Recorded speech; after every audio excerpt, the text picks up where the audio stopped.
একজন সাহাবী। ও যুবক ভাই, তোমার মতো আমার মতো একজন সাহাবী, নাম হলো হযরতে হানজালা রাদিয়াল্লাহু তাআলা আনহু, বিবাহ করেছে।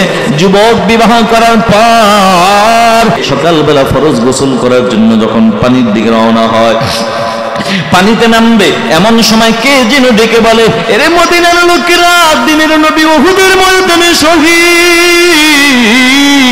আল্লাহর নবীর শহীদের খবর শুনে যুবক সাহাবী হানজালা সহ্য করতে পারে না, লুঙ্গিটা কাদের মধ্যে নিয়ে আবার দৌড় মারছে বাড়ির কিনারায়। বাড়ির কিনারা যাইয়া ডাক দিয়া কয়, বিবি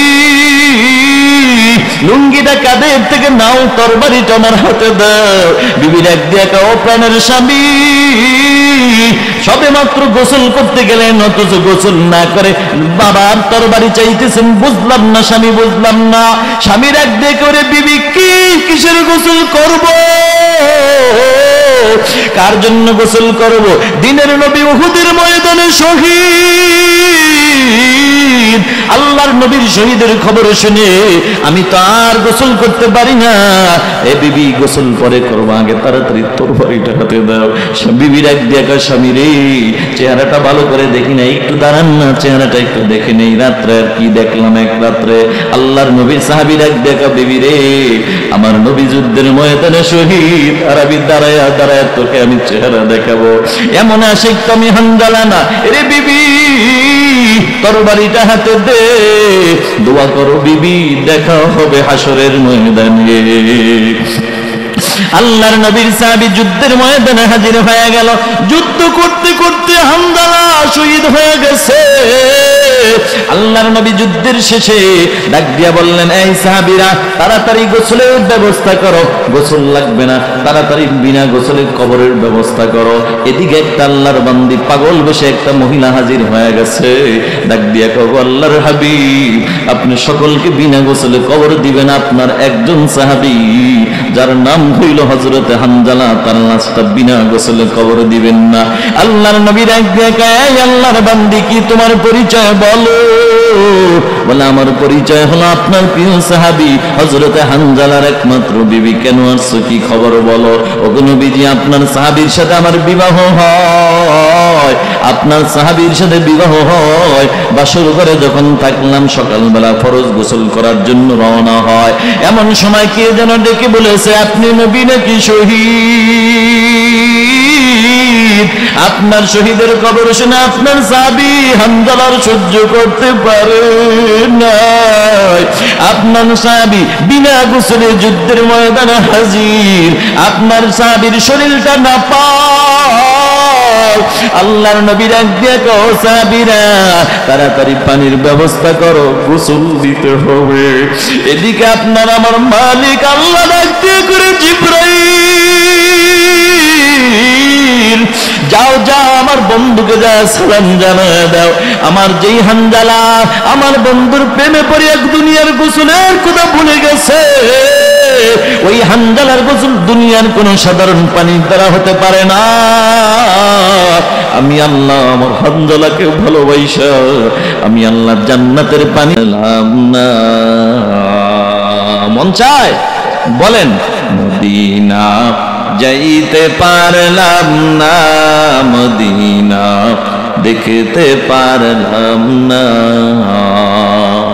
মদিনা নাম কত সুন্দর,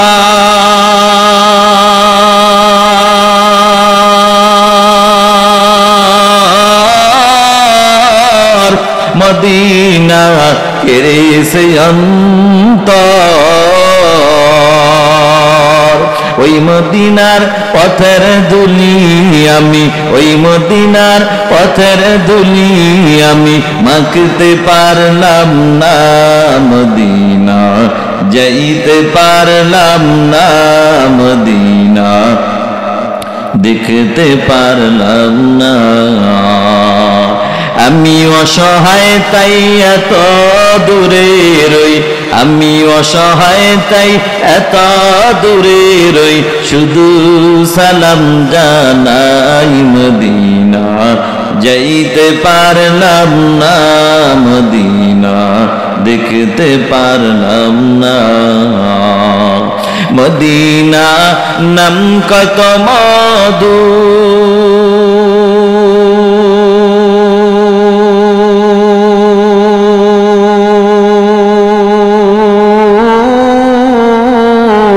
মদিনা কেরে আর যে কত দূর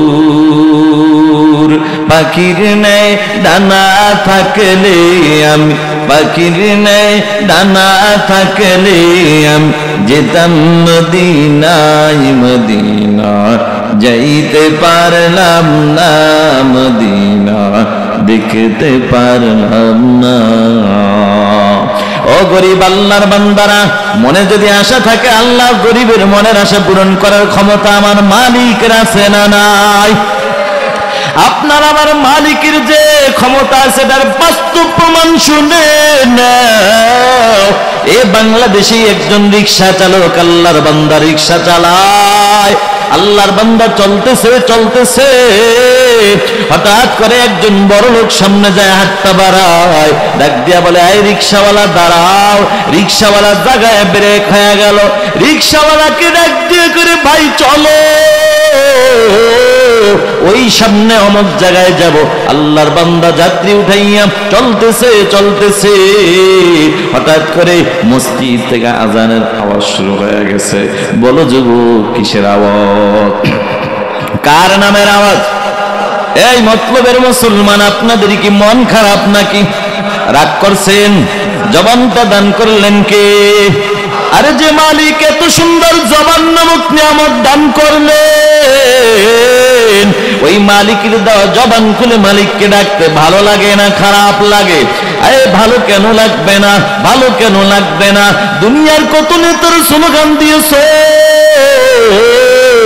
অমুক নেতার চরিত্র ফুলের মতো পবিত্র অথচ খবর নিয়ে দেখা যায় নামাজ পড়ে না এক ওয়াক্ত আছে না নাই এই মিথ্যা স্লোগান দিয়েছো বিকাল বেলা তুমি পাইছো 500 টাকার একটা নোট মাথা পিছু বাজেট তাও আবার এলাকার কোন পাতি নেতার হাতে যদি পড়ে যায় 300 টাকা গায়েব হয়ে যায় টাকাও ঠিক কিনা 200 টাকা পাইয়া তারপরে তোমার নাচানাচি কম নাই খুশি কম নাই আল্লাহ ডাক দিয়ে করে গোলাম ওই কণ্ঠ তো দান করেছে আমি আল্লাহর দেওয়া কণ্ঠ দিয়া মাঝে মাঝে যদি আমি আল্লাহকে আল্লাহ আল্লাহ বলে যদি ডাক দিতে পারো গো আমি আল্লাহর কুদরতে অন্তরটা ঠান্ডা হয়ে যায় রে বান্দা আমি আল্লাহর কুদরতে অন্তর যদি বান্দা ডাইকা ঠান্ডা করতেই পারো আমি আল্লাহ তোর ওই নেতার মতো টাকা দিয়ে চা দিয়া মিষ্টি দিয়া বিদায় করব না আমি আল্লাহ কি দিয়া বিদায় করব জানো আমি আল্লাহ তোর নামটা জাহান্নাম থেকে কাটিয়া তোর নামটা জান্নাতের খাতায় উঠায়া দিব আল্লাহ আল্লাহ ক্যা মুবারক নাম হয় अल्लाह अल्लाह आशिकों का काम है अल्लाह अल्लाह इचे शिरीन स्तुनाम शिरे शतकर्मी कुनद जानम तमाम बाहर আমার রিকশাওয়ালা চলতেছে হঠাৎ করে কার নামের আওয়াজ শুনছে আল্লাহর নামের আওয়াজ শুই না আল্লাহর গোলাম জায়গায় ব্রেক হয়ে গেছে কেন ব্রেক হইছে জানো মুমিনের 5টা গুণের একটা গুণ তার মধ্যে আছে আল্লাহ সূরা আনফালের মধ্যে জানায় আল্লাহ বলেন ইন্নামাল মুমিনুনা আল্লাযীনা ইযা যুকিরাল্লাহ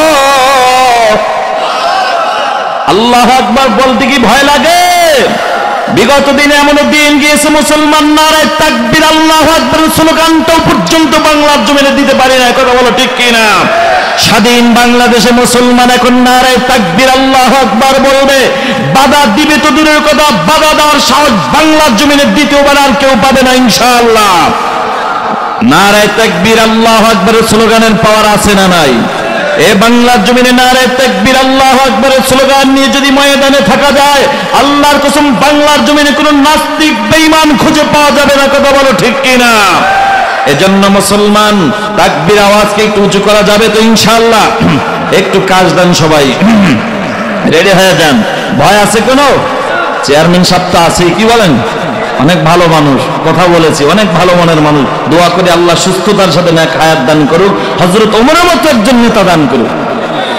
যুবকরা আমিন কয় না, চিন্তা করে হযরত ওমরের মতো যদি নেতা হয় তাহলে আমরা নামাজ না পড়ে তার পরম না। আরে ওমর তো সেই ওমর, ওমর তো সেই নেতা যে ওমরকে দেখে মক্কর দূর থেকে মদের বোতল হাতে নিয়ে আল্লাহ মাটিটা যদি একটু ভাগ করে দিতে আমি নিচে চলে যেতাম। আল্লাহু আকবার। যুবক চলতেছে চলতেছে, মদের বোতল হাতে, তাকায় দেখে হযরত ওমর জায়গা বেড়ে খায়া গেছে। ওমর কেমন ওমর, যেই ওমরকে দেখলে শয়তান পর্যন্ত পারা যাইত। আল্লাহু আকবার। এরে মুসলমান, হযরত ওমর আস্তে আস্তে করে সামনের দিকে আগায়। মক্কর এখন তওবা করে মালিকের কাছে, আল্লাহ হয়তো মাটি ভাগ করে দাও, নিচে চইলা যায়, না হয় তুমি মট্টারে দুধে পরিণত করে দাও। আল্লাহু আকবার। আল্লাহ পারেন কিনা, পারেন কিনা। আল্লাহ ডাক দিয়া কে রে গোলাম, তুই যখন আমি আল্লাহকে ডাক দিয়েছ রে, আমি আল্লাহ ছাড়া এই মুহূর্তে তোর আর কেউ নাই, এটা তুই যেহেতু মনে করেছিস কোনো টেনশন নাই। আল্লাহ ওই যুবকের দোয়া কবুল করে মদকে আল্লাহ দুধে পরিণত করে দিয়েছেন। হযরত ওমর যখন সামনে আসছে, যুবকটা এখনো ভয়ে কাঁপতেছে। ওমর ডাক দেখায়, যুবক তোমার হাতে কি? ভয়ে বইলা বলেছে, আমার হাতে তো দুধ। অথচ আল্লাহর উপরে ইয়াকিন ছিল, অথচ সে তো জানে মধু, সে তো জানে মদ। আল্লাহ তাআলা এমন তার দিলের দিকে তাকাইয়া এমন একটা নিয়ামত দিয়েছেন। হযরত ওমর ডাক দিয়া কয়, কেমন দুধ একটু খাইয়া দেখি। আল্লাহু আকবার বলেন। হযরত ওমর এবার বোতলের মুখটা খুলে দেখে আসলে এই খাঁটি দুধে পরিণত হয়ে গেছে। সুবহানাল্লাহ। ভাইয়ার আমার, নেতা তো এই নেতাই বাংলার জমিনে দরকার আছে না নাই? এরে ভাই, এ যুবক ভাই, এই জন্য মাঝে মাঝে তাকবীর আওয়াজ দিয়ে শয়তানকে দূর করে দিতে হবে। রাজি আছো? এবার রেডি হয়ে যাও। বিসমিল্লাহির রহমানির রহিম। আল্লাহ বলেন, ইন্নামাল মুমিনুনা আল্লাযীনা ইযা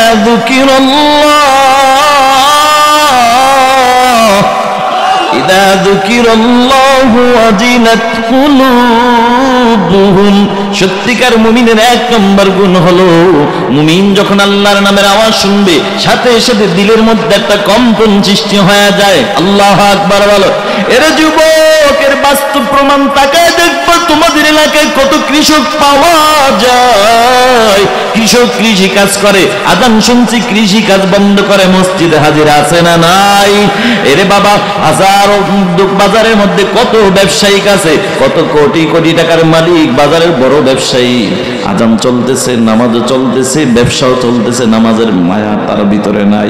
আবার তাকায় দেখো ছোট্ট দোকান, চার দোকান, পানের দোকান, আল্লাহর বান্দা আযান শুনছে, ঝাপ বন্ধ করে মসজিদে চলে গেছে।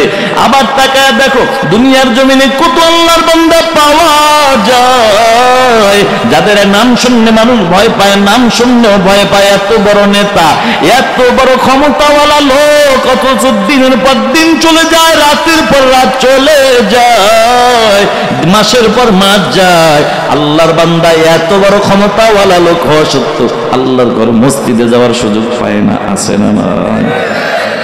আবার তাকায় দেখো আল্লাহর বান্দা মুরব্বী, সোজা হয়ে দাঁড়াইতেও পারে না, হাঁটতেও পারে না, আযান শুনছে, নাতি রে আমার আর মন মানে না, ধইরা ধইরা আমার মালিকের কুদরতি কদমে একটু সেজদা দিবার যাবে, একটু মসজিদের কিনারায় নিয়ে দে, আছে না নাই? এজন্য আল্লাহ বলেন, ইন্নামাল মুমিনুনা আল্লাযীনা ইযা যুকিরাল্লাহু ওয়াজিলাত কুলুবুহুম। সত্যিকার মুমিনের এক নম্বর গুণ হলো, মুমিন যখন আল্লাহর নামের আওয়াজ শুনবে সাথে সাথে দিলের মধ্যে একটা কম্পন সৃষ্টি হয়ে যাবে। রিকশাওয়ালা আযান শুনছে, জায়গায় ব্রেক হয়ে গেছে, বড় লোকের দিকে তাকাইয়া ডাক দিয়া কও, টাকাওয়ালা ভাই, আমি আর একটা কদম সামনে বাড়াইতে পারবো না। কেন পারবা না? আমার মালিক আল্লাহর পক্ষ থেকে ডাক এসে গেছে। এবার বড় লোকের মাথা গরম, ডাক দিয়া কয়, রে রিকশাওয়ালা নামাজ পড়ার টাইম আর পাইলি না, আরে যা যা সামনে আগা। এবার ডাক দিয়া কও টাকাওয়ালা ভাই, ধমক দিয়া কোনো লাভ নাই, কোনো লাভ নাই। আপনার আছে টাকা, আপনার আছে বাড়ি গাড়ি, কিন্তু আমার যদিও টাকা নাই, কিন্তু আমার মনে একটা জিনিস আছে, আমার অন্তরে একটা জিনিস আছে। সেটা কি?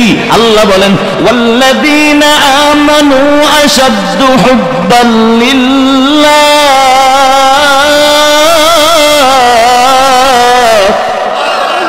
যারা ইমানদার তাদের অন্তরে ছেলের মহব্বত, বিবির মহব্বত, স্ত্রী দুনিয়ার মহব্বত সব থাকবে, তবে সব মহব্বতের উপরে মহব্বত কার?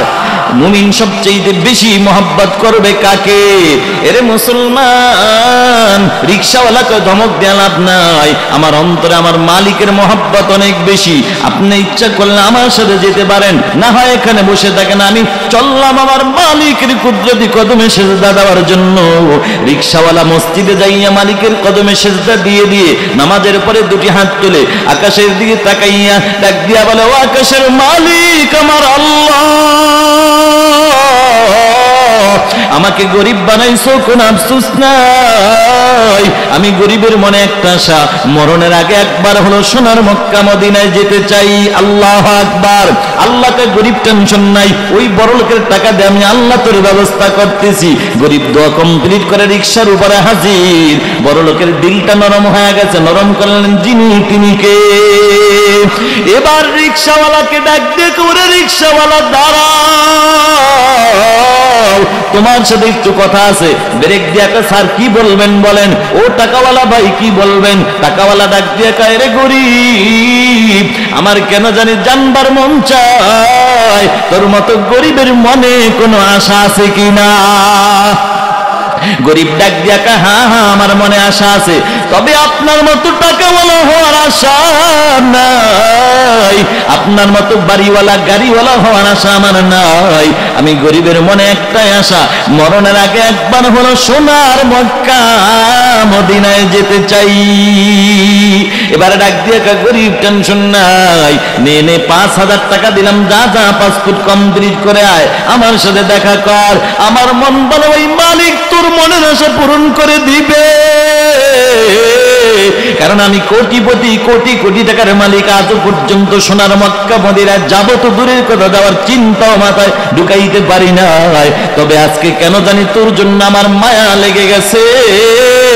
এর মতলবের মুসলমান আওয়াজ দিয়ে বলো,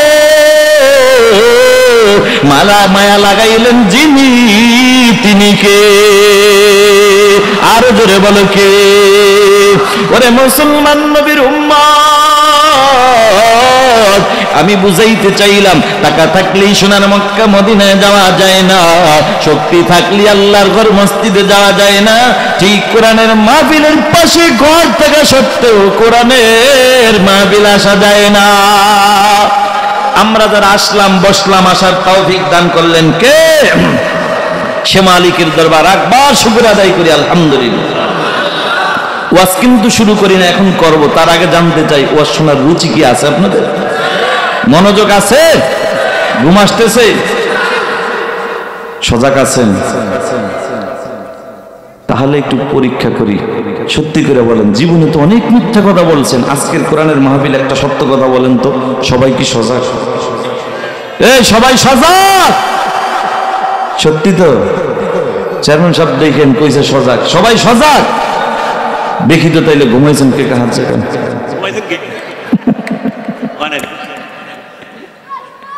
অসুবিধা নাই, অসুবিধা নাই। আপনার বাড়ি চাঁদপুর বতলব থানায়, বারবার আমার বাড়ি বরিশাল, আপনি বারবার হাত জাগাইয়া, শতবার হাত জাগায় বলি যদি বলেন ও বরিশালের হুজুর ঘুমাইছি, কসম আল্লাহর বিশ্বাস হবে না। কারণ আমরা বরিশালের মানুষ ভালো করে জানি, ঘুমন্ত মানুষ কখনো হাত জাগাইতে পারে না, ঠিক কিনা? তবে অনেক সময় হাতটা কেন উল্টা পাল্টা বলি, একটু টেস্ট করি। অনেক জায়গায় ঘুমায় না শ্রোতা, কি করেন? কত মোটামুটি আজ থেকে 1 যুগ আগে আমি কিশোরগঞ্জ জেলায় গিয়েছিলাম। কিশোরগঞ্জ জেলায় গিয়েছিলাম তো 1 যুগ আগে, মানে 12 বছর আগে। তো তখন দ্বিতীয় বক্তা গিয়েছিলাম। তা আমি জুমা পড়ায় ঢাকা থেকে গিয়েছি, যাইতে যাইতে একটু লেট হয়ে গেছে।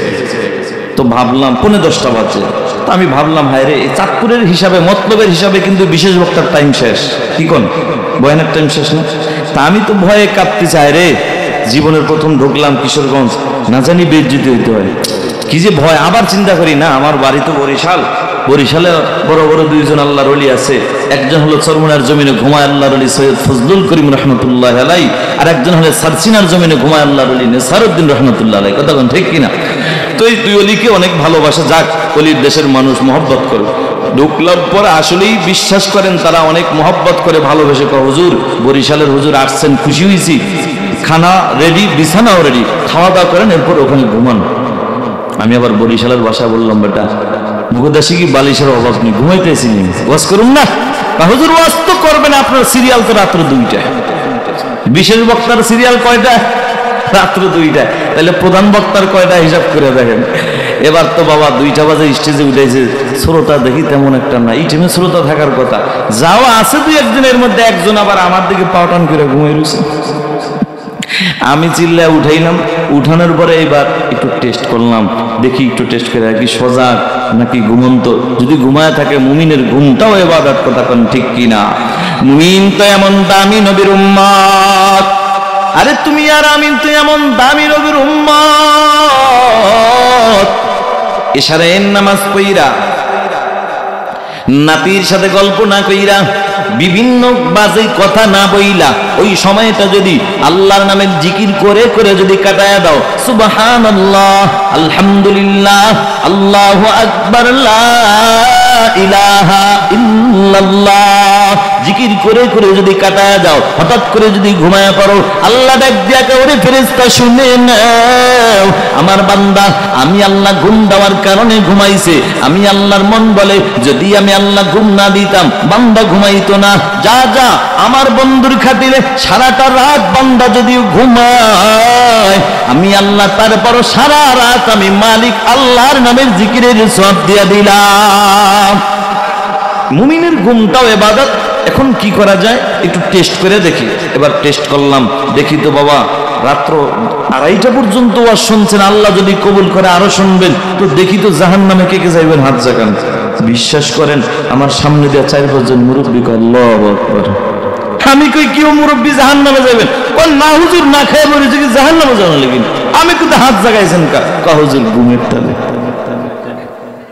এজন্য আপনারা সজাগ আছেন তো? তাহলে চলবে কিছুক্ষণ, কতক্ষণ?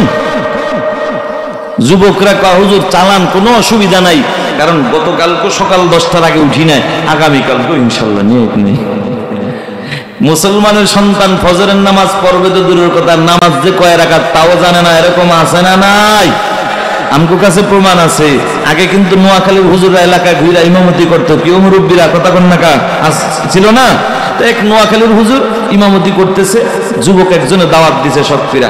আগের হুজুরদের এলেম আমল, এলেম যাই ছিল আমল কিন্তু এলেমের চেয়ে বেশি ছিল। আমাদের তো এখন মনে করেন না, আগের হুজুররা ঘরে ঢুইকা খানা খাইতে গেলে, দাওয়াত খাইতে গেলে আগে জিগেই তো এই খাবো, পরে আগে জানতে চাই তুমি ঘরের ফ্যামিলির লোক কি নামাজি না বেনামাজি, তুমি কি নামাজি না বেনামাজি। আগের হুজুররা জিগাই তো তুমি কি নামাজি না বেনামাজি। আর আমগরে দাওয়াত দিলে আমরা ঘরে ঢুইকা জিগাই মুরগি কি দেশি না বিদেশি, কথা কন ঠিক কিনা? তাই নোয়াখালীর হুজুর যাওয়ার পরে কাই মিয়া তোমার ঘরে খাওয়া দাওয়া পরে গ্রামে খুশি না, আগে জানতে চাই তুমি কি নামাজি না বেনামাজি। যুবক ভয় পাওয়া গেছে, চিন্তা করলো যদি বলি বেনামাজিতে তো হুজুর খাইবো না, তো কি করা যায়, জীবনে কম মিথ্যা কই না, আজকে দেখি একটা মিথ্যা কথা একজন আল্লাহর ওলিরে খাওয়ানো যায় কিনা, প্রয়োজনে ওই মিথ্যার গুনাহ আর ওই খাওয়ানোর সব দেখাইটা দিব, তবু আরে খাওয়াইতে হবে আমার।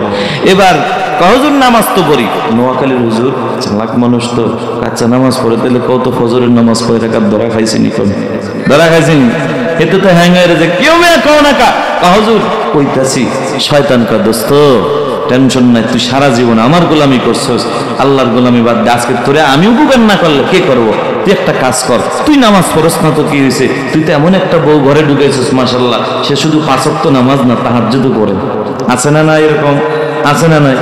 তুই বউরে জিগেলি তো পাওয়া যায়। এবার কয় আসলেই তো ভালো বুদ্ধি। এবার হুজুরের কা হুজুর খানা আনার ফাঁকে ফাঁকে কইতেছে, আপনি কোনো টেনশন করেন না, হুজুরের একটা বুঝ দেয় ভিতরে যায়, বিবি রে ফজরের নামাজ জানি কয় রাকাত, বউ কয় 15 বছর বিয়া হইলো, 15 বছর একদিনও জিগাইলা না, আজকে কি লেখা জিগাইতেছ? কয় দেখো বিপদে পড়ছি, নোয়াখালীর হুজুর বলছে ফজরের নামাজ কয় রাকাত, বলতে পারলে খাবে না হয় খাবে না।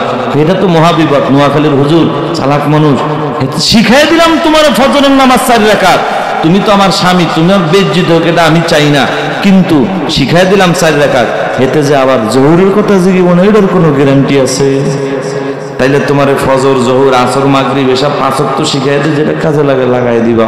বহু একদম বুদ্ধিমান মহিলাদের কিন্তু আবার চিকন বুদ্ধি, কথা এখন ঠিক কিনা? তবে এই চিকন বুদ্ধি কিন্তু নিলে পুরুষের অনেক ক্ষেত্রে উপকার, অনেক ক্ষেত্রে আবার ক্ষতি আছে, কথা কোন ঠিক কিনা? চিকন বুদ্ধি নিবেন, ভালো কাজে নেবেন, সব কাজে আবার নিয়েন না। মহিলা সব কাজগুলো আবার মহিলাকে বুদ্ধিতে করেন না, তাহলে ক্ষতিও আছে। কমুনি 1 মিনিটে কয়ালাই, আবার আগামী বছর বাঁচি না না বাঁচি কয়ালাই। এক জাইল্লার মাছ ধইরা নিয়ত করছে বাদশারে হাদিয়া দেব, বাদশা খুশি তো সব খুশি। এবার বাদশারে বড় একটা মাছ পায় হাদিয়া দিয়েছে। বাদশার মনটা ছিল অনেক বড়, আপনাদের চেয়ারম্যান সাহেবের মতো অনেক বড় মনের মানুষ। এবার কি করছে, বাদশা পকেটে হাত দিয়া যা আমারে মাছটা দিয়ে যা, ওরে হাত দিয়ে 2000 টাকা দিয়ে দিছে, অথচ মাছের দাম 500 না। এবার মাছটা নেয়া বাড়িতে যাওয়ার পর বিবি তো মাশাল্লাহ মাছ দেখা খুশি, কিন্তু দাম শুইনা বেজার। আছে না এরকম কিছু কিপটা মহিলা? আছে না? এরা মতলবে নাই, আমি বলিস না, অনেক জায়গায় আছে জুবাই জুবাই আছে না, খাইতে চায় বড়টা কিন্তু দাম শুনলে মাথা নষ্ট, আছে না নাই? শাড়িও পড়তে চায় বড় দামে না ইন্ডিয়ানরা, কিন্তু দাম শুনলে মাথা নষ্ট, আছে না নাই? এবার কয় স্বামী মাছ কিনলা কত? দেখো 2000। তোমার মাথা ঠিক আছে, 500 টাকার মাছটাকে 2000 টাকা দিয়ে নিয়েছে। বিবি রে চুপ করো, আমার একটা ইজ্জত আছে না, আমি একটা নেতা মানুষ, হ্যাঁ আমার একটা ইজ্জত আছে না, বাদশা মানুষ। দূর টাকা নষ্ট করে তোমার ইজ্জতের গুল্লি মারি, এরকম আছে না এক জাতের। এবার কয় তুমি টাকাটা ফেরত আনো। কিভাবে আনবো? বুদ্ধি নাও। এই যে দেখেন চিকন বুদ্ধি নিলে, কিছু বুদ্ধি নিলে মহিলাদের ক্ষতি আছে। কিরকম? কয় বুদ্ধিটা কি দাও? বুদ্ধিটা হইলো তুমি যার থেকে মাছ কিনছো ওরে যায় বলবা, দেখ আমি রাজনীতি করি, মাথায় টেনশন থাকে, তোরে জিগেই তো মনে নাই তোর মাছটা কি বেড়া না বেরি। যদি কয় বেড়া, তুমি বলবা আমার বেরি মাছের দরকার, টাকাটা ফেরত দিয়ালা। আর যদি কয় বেরি, তুমি বললো বেড়া মাছের দরকার, টাকাটা ফেরত দিয়ালা। কি চিকন বুদ্ধি। এবার পুরুষ বাদশা গেছে, কয় কিরে সকালে ব্যস্ত ছিলাম, রাজনীতি করি, মাথায় টেনশন, তোরে তো আসল কথা জিগেই দেখেন নাই। কয় কি? তোর মাছটা কি বেড়া না বেরি রে?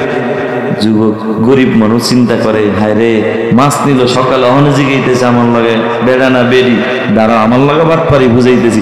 গরিব কিন্তু দেখবেন শাকসবজি খায়, গুড়া মাছ খায়, কিন্তু বুদ্ধি একের বুদ্ধি, কথা কন ঠিক কিনা? এবার ডাক দিয়া কয়, বাদশা মনে কিছু কইরেন না, আমার মাছটা বেড়াও না বেরিও না। বাদশা খুশি হইয়া, কিরে গরিবের মাথায় এত বুদ্ধি, পকেটে হাত দিয়ে ওরে দিয়ে দিছে আরো 2000। আরো 2000 দেওয়ার পর মহিলা তো এখন পুরা ভায়ার 144 ধারা জারি করছে, তোমার আর ঘরে ঢোকার কোনো সুযোগ নাই, আমার বিড়াল আমারই কন্যাও আছে না নাই। এবার কয় তাইলে ঘরে ঢুকতে হলে কি করতে? ওকে টাকাটা ফেরত আনতে। ওকে কিভাবে আনবো? বুদ্ধি নাও। বুদ্ধি তুমিও বুঝা দিও, এক বুদ্ধিতে 4000 গেছে আমার। কয় এবার একের বুদ্ধি। আচ্ছা তুমি যাই বলবা আমার দেশের আইন হলো কোনো টাকা মাটিতে পড়লে উঠানো নিষেধ, উঠালি কা বেটা টাকা দে, এই পেস্তা লাগা। বোর বুদ্ধি নিয়ে গেছে, চিকন বুদ্ধি নিয়ে যাক, এই বেটা তোর মাছের দাম 500, দিলাম 2000, আবার দিলাম 2000, তোর টাকা লাগবে তুই আমারে বলতি। মাশাআল্লাহ মাশাআল্লাহ, মহিলা মা বোনরাও আছে। হ্যাঁ মা বোন, আমি আলোচনা বেশিরভাগই করি মা বোনদের আলোচনা, আলহামদুলিল্লাহ। হ্যাঁ করবো ইনশাল্লাহ। ভাইরা আমার কষ্ট হচ্ছে আপনাদের। এবার আসেন, এই একটু টক মিষ্টি দিয়ে ঝাল, টক মিষ্টি ঝালমুড়ি খেতে গেলে দিকন একটু টক মিষ্টি কি ঝাল বাড়ায় দিও। এরপরে হালিম খেতে গেলে কেমন, চটপুরি গেলে এই ওয়াজের মাঝে একটু টক মিষ্টি ঝাল না দিলে জমে না, তখন ঠিক কিনা? ঘুম ঘুম একটা ভাব থাকে, জীবনী থাকে। এবার আসেন, এবার তোর টাকা লাগবে বলতি, আমি টাকা দিতাম, তুই এই টাকাটা উঠালি কা, দে টাকা ফেরত দে, আমার দেশের আইন জানা নাই।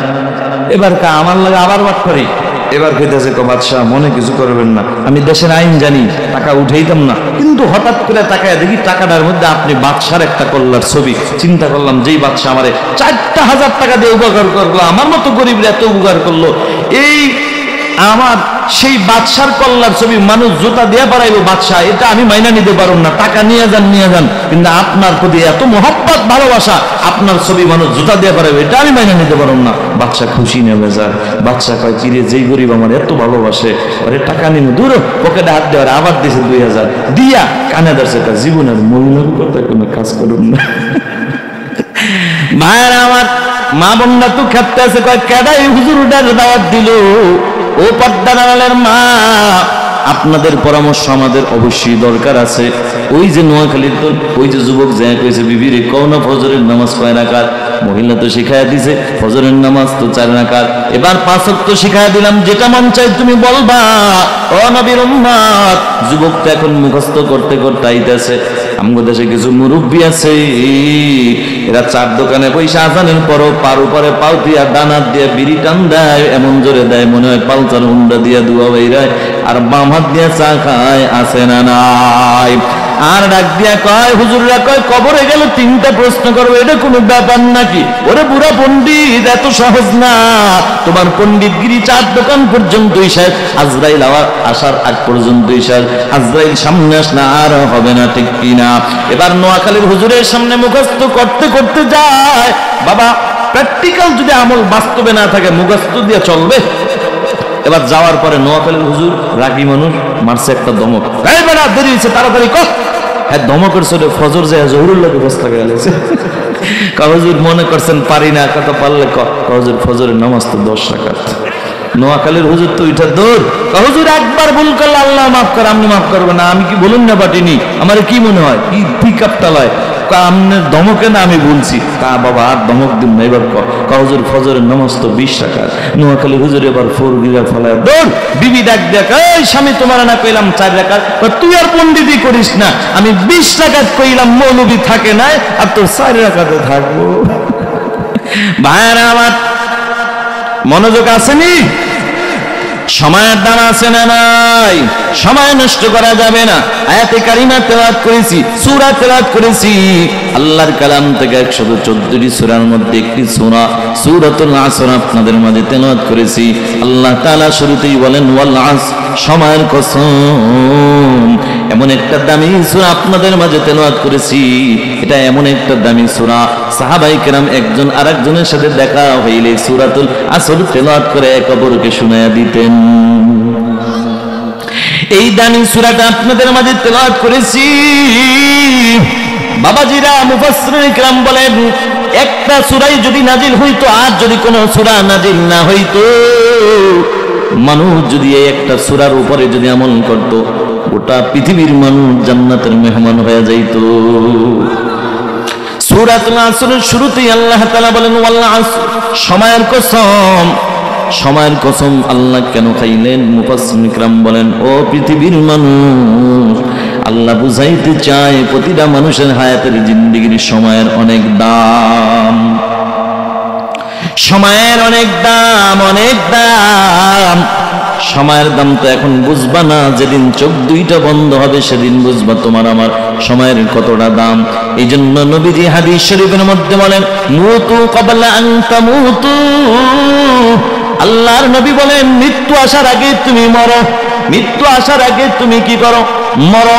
মৃত্যুর আসার আগে মরার অর্থ হইল, উলামায়ে কেরাম 2টা ব্যাখ্যা করেছেন। 2টা ব্যাখ্যার মধ্যে 1 নম্বর ব্যাখ্যা হলো, তোমার যেই নফসটা আছে, তোমার যে অন্তরটা, এটা যেই গুনাহের কাজ করতে চায়, আল্লাহর বেরাজি, আল্লাহর নারাজ হওয়ার মতো যেই কাজগুলো আছে, যত গুনাহের কাজগুলো আছে, তোমার অন্তর যদি এই গুনাহের কাজগুলো করতে চায়, তোমার এই নফসটাকে দমন করে দাও, ওই চাহিদাটাকে তুমি একেবারেই মাইরা ফালাও। এটার নাম হলো মরা। মরার আগে আল্লাহর নবী বলে, মুতু ক্বাবলা আন তামুতু। মৃত্যু আসার আগে তুমি মরো। মরার আগে মরার কথা কেন বললেন নবীজি? উলামায়ে কেরাম 2টা ব্যাখ্যা করেন।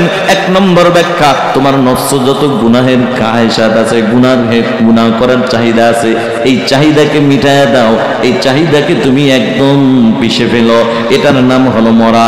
2 নম্বর মরার অর্থ হলো, তুমি বেশি বেশি মরণের কথা স্মরণ করো, কারণ মরণের কথা স্মরণ করলে বান্দা কিন্তু সব সময় দুর্বল থাকে। একজনের মাথায় বাড়ি দেওয়ার সাহস বান্দা কখনো পায় না। এই যুবক ভাই, মরণের আগে মরণের তৈল যুবক, বেশি বেশি মরণের কথা স্মরণ করো, কারণ পৃথিবীর জমিনে মানুষ সব অস্বীকার করতে পারবে, কিন্তু একটা জিনিস অস্বীকার করার সুযোগ নাই। এটা মুসলমান তো দূরের কথা, হিন্দু বৌদ্ধ খ্রিস্টান বলো, কারো ক্ষমতা নাই। সেটা কি? মরণ একদিন হবে, তাতে কোনো সন্দেহ নাই। এখন মরণ যে হবে এটা সত্য, এটা নিশ্চিত হয়ে গেলাম। আল্লাহর কালামের প্রতিটা আয়াত আপনি অস্বীকার করতে পারবেন, কিন্তু কুল্লু নাফসিন যায়িকাতুল মাউত, আপনি এই আল্লাহ পাক রব্বুল আলামিন বলে কুল্লু নাফসিন যায়িকাতুল মাউত, প্রতিটা প্রাণীর মৃত্যুর স্বাদ গ্রহণ করা লাগবে। এই ছোট্ট একখানা আয়াত অস্বীকার করার মতো পৃথিবীর কারো ক্ষমতা নাই। রাজা বাদশা বলো, ক্ষমতাওয়ালা বলো, ক্ষমতা ছাড়াওয়ালা বলো, কারো ক্ষমতা নাই। এই যুবক ভাই, এখন এই যে এখন আমরা নিশ্চিত হয়ে গেলাম মরণ আমার হবে, এখন চিন্তার বিষয় মরণটা কোন দিন হবে এটা জানা নাই। মরণটা আমার কিভাবে হবে, কোথায় হবে তাও জানা নাই। কথা কোন ঠিক কিনা? গত এক সপ্তাহ আগে ফেসবুকে দেখেছিলাম একজন যুবক হয়তোবা মাছ বাজারে যাইয়া বিবির কাছ থেকে বিবির চাহিদা শুনেছে, সন্তানের চাহিদা শুনে তিনি মাছ বাজারে যাইয়া বড় বড় ইলিশ মাছ কিনে নিয়ে বাড়ির দিকে যাচ্ছিল। ফেসবুকে আপনারা যুবক ভাইয়েরা দেখেছেন কিনা জানি না, আল্লাহর বান্দা মাছ কিনে বাড়ি পর্যন্ত যেতে পারে নাই, বাইক অ্যাক্সিডেন্ট হয়ে মাছ জায়গায় পড়ে আছে, আল্লাহর বান্দা লাশ হয়ে গেছে। আল্লাহর বান্দার জীবনে হয়তো একটা আশা ছিল, হায় রে এই মাছ কিনে নিয়ে যাই, পদ্মার ইলিশ, বড় মজার ইলিশ, এই ইলিশ মাছটা সন্তানদেরকে নিয়ে বিবিকে নিয়ে একসাথে খাবো। কিন্তু আল্লাহ পাক রব্বুল আলামিন যে তার কবরে তার রিজিকে যে ইলিশ মাছ রাখে নাই, এটা আল্লাহর বান্দার হয়তো বা জানা ছিল না। যুবকরি মনে মনে ভাবতেছো বিবাহ শাদী করবা, বাড়ি গাড়ি করবা, এরপরে তুমি সন্তানের বাপ হইবা, তারপরে তওবা করবা, আল্লাহর খাঁটি গোলাম হইবা। না রে যুবক, এমন যদি হইতো তাহলে গত বছরের একটা ঘটনা এরকম হইতো না। ওই গাজীপুর জেলায় দুইজন যুবক, আপন দুই ভাই, বাড়ি হইল ওই ফরিদপুর ভাঙ্গা থানায়। ওই ভাঙ্গা থানায় আল্লাহর বান্দা দুই ভাই গাজীপুর জেলায় ঢাকার গাজীপুরের চাকরি করে, অফিসে চাকরি করে। দুই ভাইয়ের জন্য আব্বা আম্মা মেয়ে ঠিক করেছে, কন্যা ঠিক করেছে, বিবাহ করাবে। পাত্রী রেডি হয়ে গেছে, তারিখ পড়ে গেছে, ঘেট সাজানো হয়ে গেছে। দুই ভাইয়ের বিবাহ একই সাথে হবে। এক ভাইয়ের বিবাহ হবে বৃহস্পতিবার, আর বড় ভাই ছোট ভাইয়ের বিবাহ হবে শুক্রবার দিন। তারিখ হয়ে গেছে। দুইটা ভাই মোটর সাইকেল নিয়ে ঢাকার থেকে রওনা। দুইটা ভাই যখন ঢাকার যাত্রা বাড়ি পার হয়, তখনও তাদের জানা নাই এই যাত্রা বাড়ি আর জীবনে আর ফিরতে পারবে না। আল্লাহর বান্দা দুই ভাই পদ্মা সেতু পাড়ি দেয়। ওই পদ্মা সেতুটা পাড়ি দেওয়ার সময় টোল যখন দেয়, তাদের কিন্তু জানা নাই এটাই জীবনের শেষ টোল। বন্ধুরে, এটাই জীবনের শেষ টোল, তার জানা ছিল না।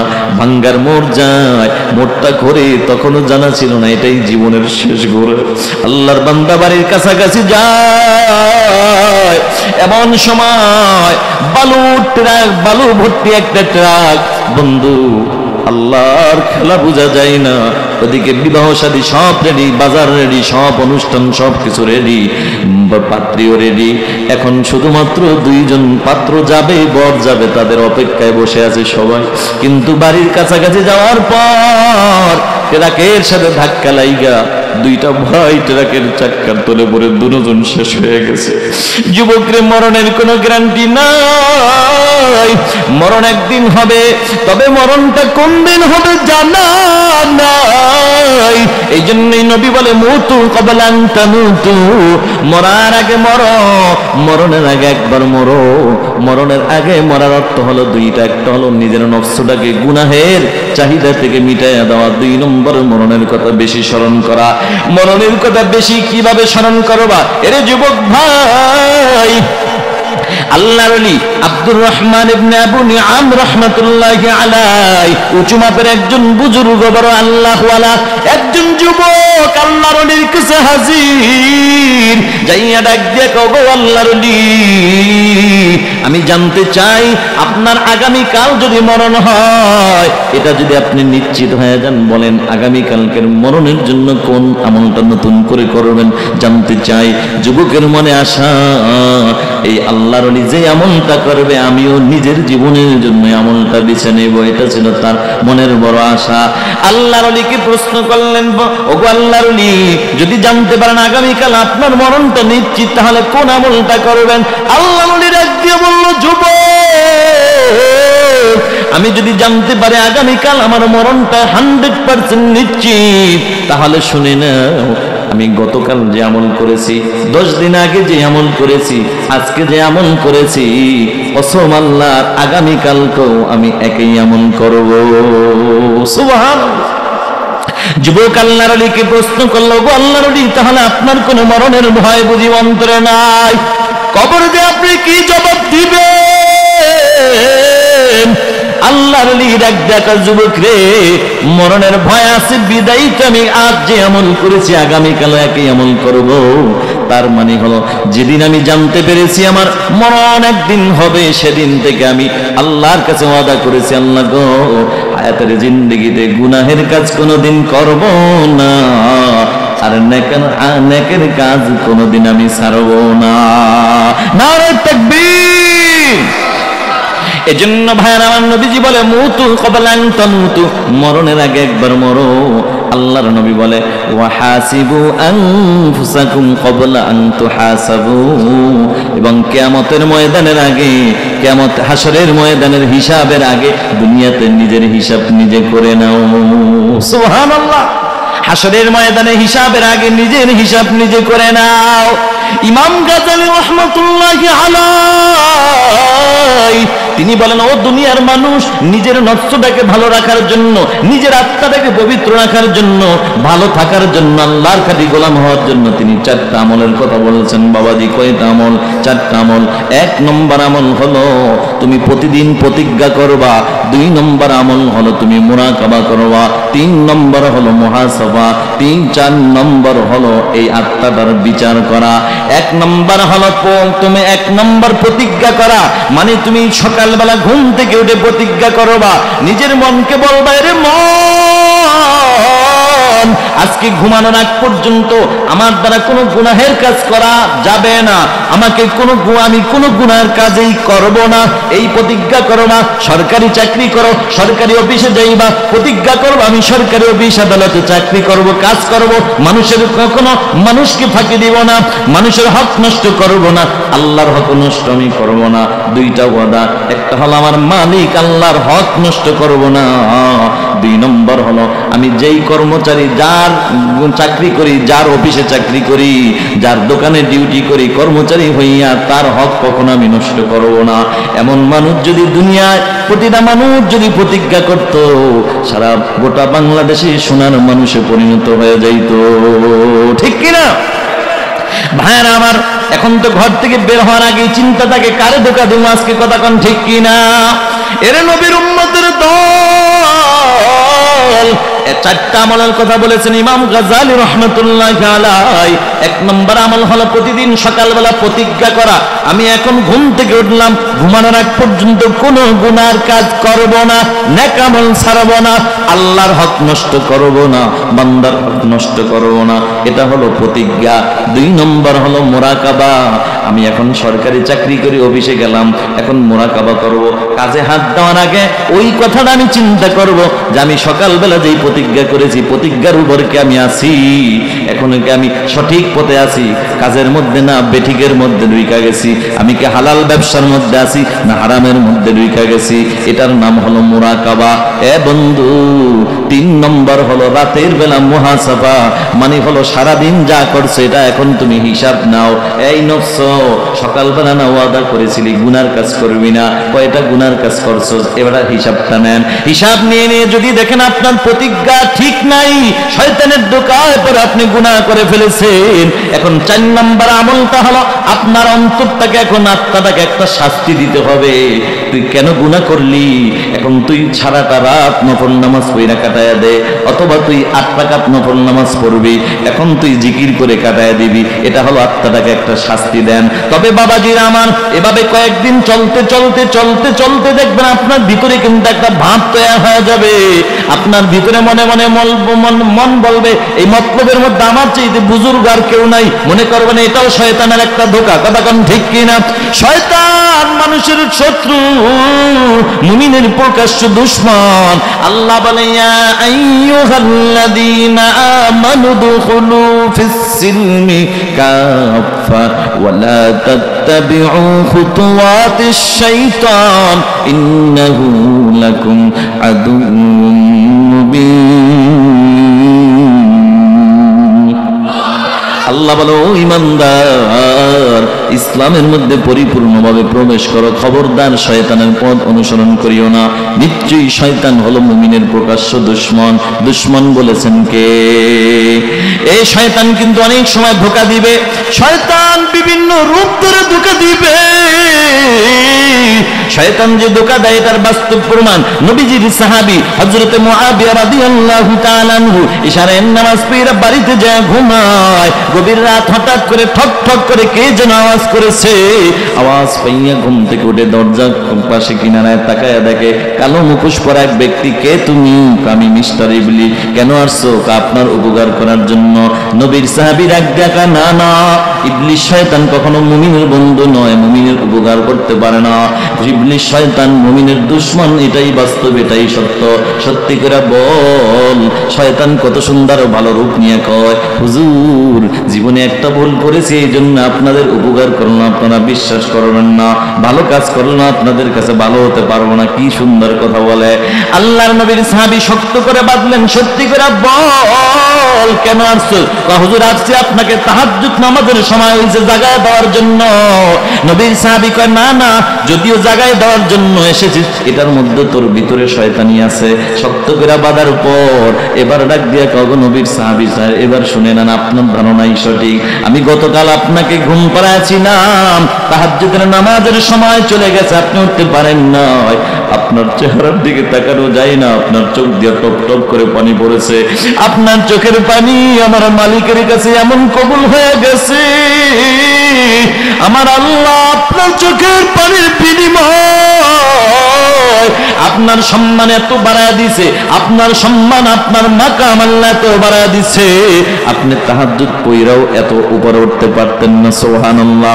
আমি চিন্তা করলাম ডাবল সওয়াবের দরকার নাই, আজকেও যদি আপনাকে ঘুম পাড়ায় দেয় ওইটা কানবেন, আর আল্লাহ তো দয়ার আল্লাহ, তিনি দিয়ে দিবেন, এটা আমার সহ্য হইব না।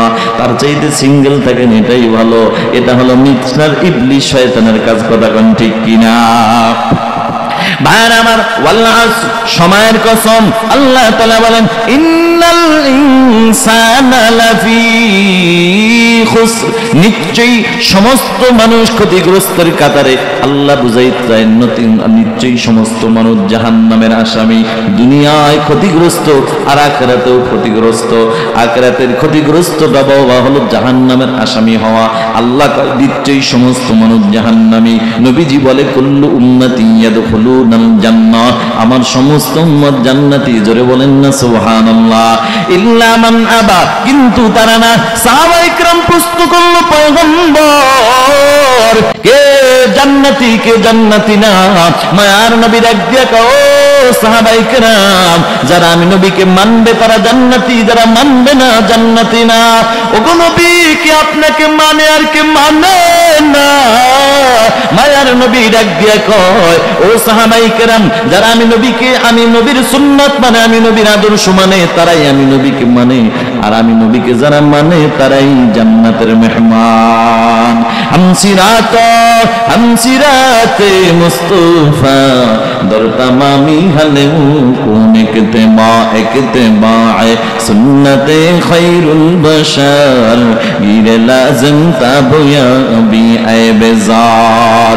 এ মুসলমান নবীর উম্মতের দল, আল্লাহর নবীকে মানবা, নবীর সুন্নাতের আমল দিয়া মানো, নবীর আদর্শ 3.5 হাত বোর্ডের মধ্যে ঢুকাও, আর নবীর মহব্বত তুমি অন্তরে ঢুকাই হইতে পারবা যখন তোমার প্রতি নবীর প্রতি তোমার অন্তরে ভালোবাসা থাকবে, নবীর প্রতি তোমার অন্তরে ভালোবাসা থাকবে। তোমার অন্তরে ভালোবাসা যদি না হয় তাহলে নবীর সুন্নাত মানা তোমার দ্বারা সম্ভব হবে না। এরে যুবক ভাই, নবীকে কেন তুমি ভালোবাসবা না? আল্লাহর নবীকে কেন ভালোবাসবা না? নবী বলে লা ইউমিনু আহাদুকুম হাত্তা কুনা হাব্বা ইলাইহি মিন ওয়ালিদিহি ওয়া ওয়ালাদিহি ওয়ান নাসি আজমাইন। আল্লাহর নবী বলে ততক্ষণ পর্যন্ত খাঁটি মুমিন হইতে পারবা না যতক্ষণ পর্যন্ত তোমার বিবি, তোমার বাচ্চা, তোমার ধন সম্পদ, এক কথায় তোমার জীবনের চাইতে আমি নবীকে বেশি ভালো না বাসবো। সুবহানাল্লাহ। নবীকে ভালোবেসেছিলেন সাহাবায়ে কেরাম। এর যুবক, বাংলার জমিনে নবীর আশিকের অভাব নাই। বাংলার জমিনে নবীর আশিকের অভাব নাই, ইশকের বড় অভাব, সুন্নির অভাব নাই, সুন্নাতের আমলের বড় অভাব। কথা বলো ঠিক কিনা? সাহাবায়ে কেরাম বাটপারি সিটারি বুঝতেন না। সাহাবায়ে কেরাম যা করতেন বাস্তবতার সাথে মিল রেখে করতেন। সাহাবায়ে কেরাম নিজের জীবনের চাইতে নবীকে বেশি ভালোবাসছেন, বিবির চাইতে বেশি, ছেলে সন্তানের চাইতে বেশি, মা বাবার চাইতে বেশি। এর বাস্তব প্রমাণ হলো নবীজির একজন সাহাবী। ও যুবক ভাই, তোমার মতো আমার মতো একজন সাহাবী, নাম হলো হযরতে হানজালা রাদিয়াল্লাহু তাআলা আনহু। বিবাহ করেছে। যুবক বিবাহ করার পর, আরে তুমিও বিবির পাগল, সাহাবী তিনিও ছিল বিবির পাগল। আর তোমার বিবি ডাকতে করে, স্বামী তুমি প্রতিদিন ক্লিন শেপ না করলে আমার কাছে ভালো লাগে না। মায়ের নবী মদিনায় শুয়ে কান্দে, আর ডাক দিয়ে কম মাত্রে তুই ক্লিন শেপ করলে নবীর কলিজায় যায় বড় আঘাত লাগে। এখন যুবকরে তোমার ইমানি পরীক্ষা, তুমি কি নবীরে বেশি ভালোবাসবা না তুমি বিবিরে বেশি ভালোবাসবা? হানজালা দেখো কাকে বেশি ভালোবাসছে। দেখো, যুবক মানুষ বিবাহ করছে, সকালবেলা ফরজ গোসল করার জন্য যখন পানির দিকে রওনা হয়, পানিতে নামবে এমন সময় কে যেন ডেকে বলে, এরে মদিনার লোকেরা, দিনের নবী উহুদের ময়দানে শহীদ। আল্লাহর নবীর শহীদের খবর শুনে যুবক সাহাবী হানজালা আর সহ্য করতে পারে না। লুঙ্গিটা কাদের মধ্যে নিয়ে আবার দৌড় মারছে বাড়ির কিনারায়। বাড়ির কিনারা যাইয়া ডাক দিয়া কয়, বিবি লুঙ্গিটা কাদের থেকে নাও, তরবারিটা আমার হাতে দাও। বিবি ডাক দিয়া কয়, ও প্রাণের স্বামী, সবে মাত্র গোসল করতে গেলেন, অথচ গোসল না করে বাবার তরবারি চাইতেছেন। বুঝলাম না স্বামী, বুঝলাম না। স্বামীর এক দিয়ে করে, বিবি কি কিসের গোসল করব, কার জন্য গোসল করব? দিনের নবী উহুদের ময়দানে শহীদ। আল্লাহর নবীর শহীদের খবর শুনে আমি তো আর গোসল করতে পারি না। এ বিবি, গোসল পরে করবো, আগে তাড়াতাড়ি তরবারিটা হাতে দাও। বিবির এক দিয়ে কয়, স্বামী রে, চেহারাটা ভালো করে দেখি না, একটু দাঁড়ান না, চেহারাটা একটু দেখে নেই। রাত্রে আর কি দেখলাম, এক রাত্রে আল্লাহর নবীর সাহাবীর এক দেখা, বিবি রে, আমার নবী যুদ্ধের ময়দানে শহীদ, আর আমি দাঁড়ায় দাঁড়ায় তোকে আমি চেহারা দেখাবো, এমন আশিক তো আমি হানজালা না। রে বিবি, তরবারিটা হাতে দে, দোয়া করো বিবি, দেখা হবে হাসরের ময়দানে। আল্লাহর নবীর সাহাবী যুদ্ধের ময়দানে হাজির হয়ে গেল। যুদ্ধ করতে করতে হানজালা শহীদ হয়ে গেছে। আল্লাহর নবী যুদ্ধের শেষে ডাক দিয়া বললেন, এই সাহাবীরা, তাড়াতাড়ি গোসলের ব্যবস্থা করো। গোসল লাগবে না, তাড়াতাড়ি বিনা গোসলে কবরের ব্যবস্থা করো। এদিকে একটা আল্লাহর বান্দি পাগল বেশে একটা মহিলা হাজির হয়ে গেছে। ডাক দিয়া কও, আল্লাহর হাবিব, আপনি সকলকে বিনা গোসলে কবর দিবেন। আপনার একজন সাহাবী যার নাম হইল হযরতে হানজালা, তার লাশটা বিনা গোসলে কবর দিবেন না। আল্লাহর নবী ডাক দিয়া কয়, এই আল্লাহর বান্দি, কি তোমার পরিচয় বলো? বলে, আমার পরিচয় হলো আপনার প্রিয় সাহাবী হযরতে হানজালার একমাত্র বিবি। কেন আসছো, কি খবর বলো? ওগো নবীজি, আপনার সাহাবীর সাথে আমার বিবাহ হয়। আপনার সাহাবীর সাথে বিবাহ হয়, বাসর ঘরে যখন থাকলাম, সকালবেলা ফরজ গোসল করার জন্য রওনা হয়, এমন সময় কে যেন ডেকে বলেছে, আপনি নবী নাকি শহীদ? আপনার শহীদের খবর শুনে আপনার সাহাবী হানজালার সহ্য করতে পারে না।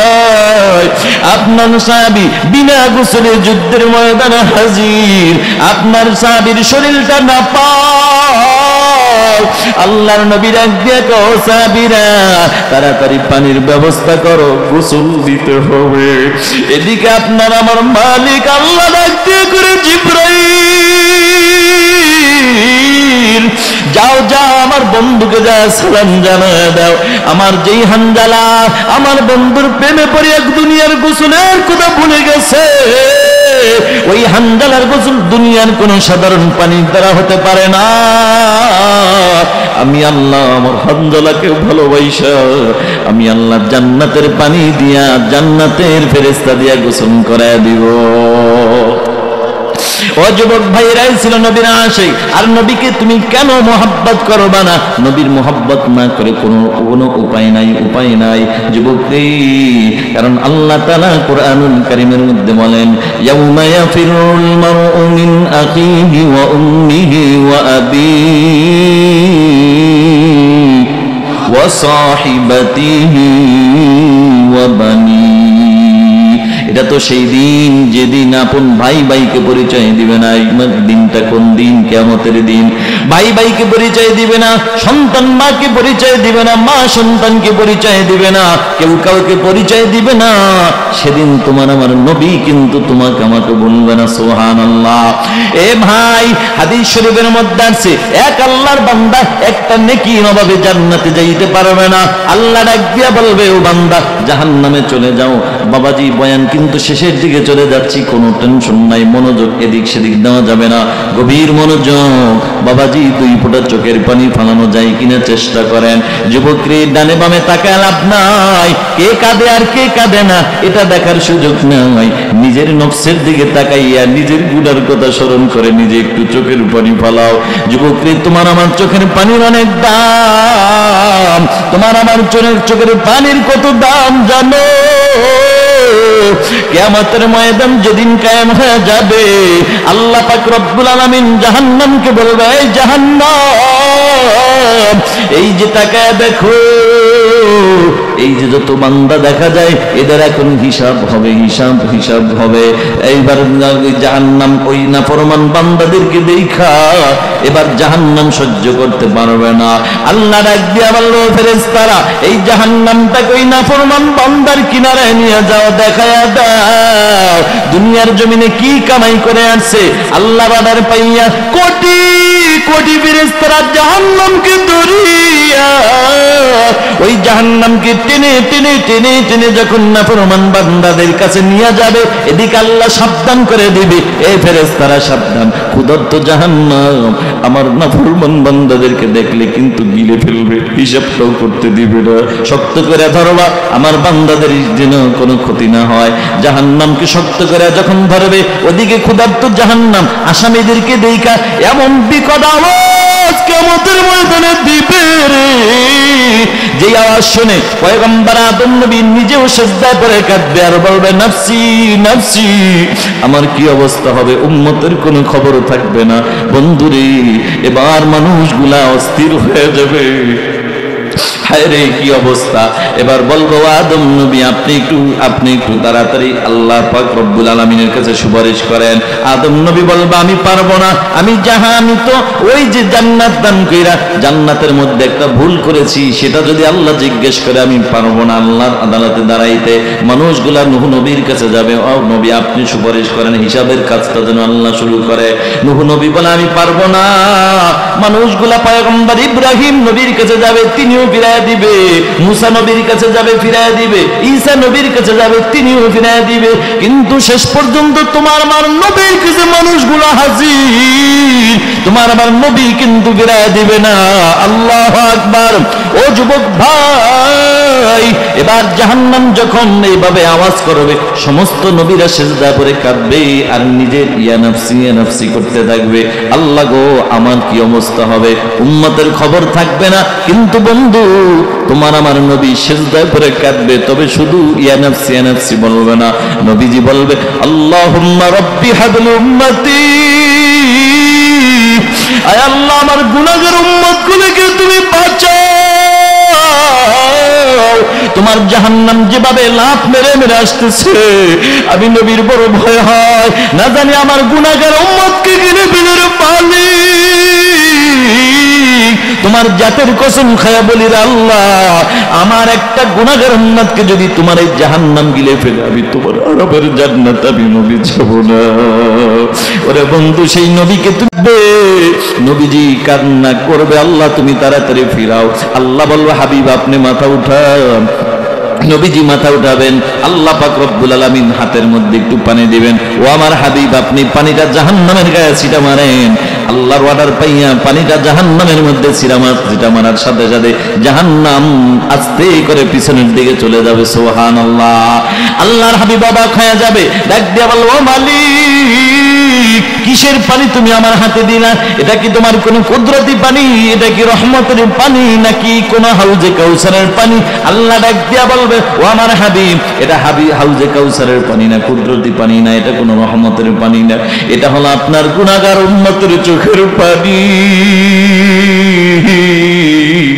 আপনার গুনাহগার উম্মতেরা জীবনে গুনাহ করে করে করে করে ওই মতলব এলাকার মধ্যে কোরআনের বয়ান, ওই বয়ান শুনতে যাইয়া জাহান্নামের কথা স্মরণ করিয়া নিজের চোখের পানি ফেলাইয়া কান্না করেছে, আমি আল্লাহর কাছে চোখের পানি এত পছন্দ হয়ে গেছে, আমি আল্লাহ চোখের পানিটাকে ধরে রেখেছি।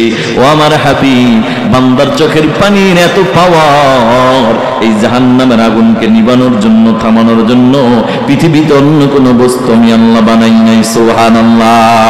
এই জন্য যুবক ভাই দিলটা নরম করে দাও।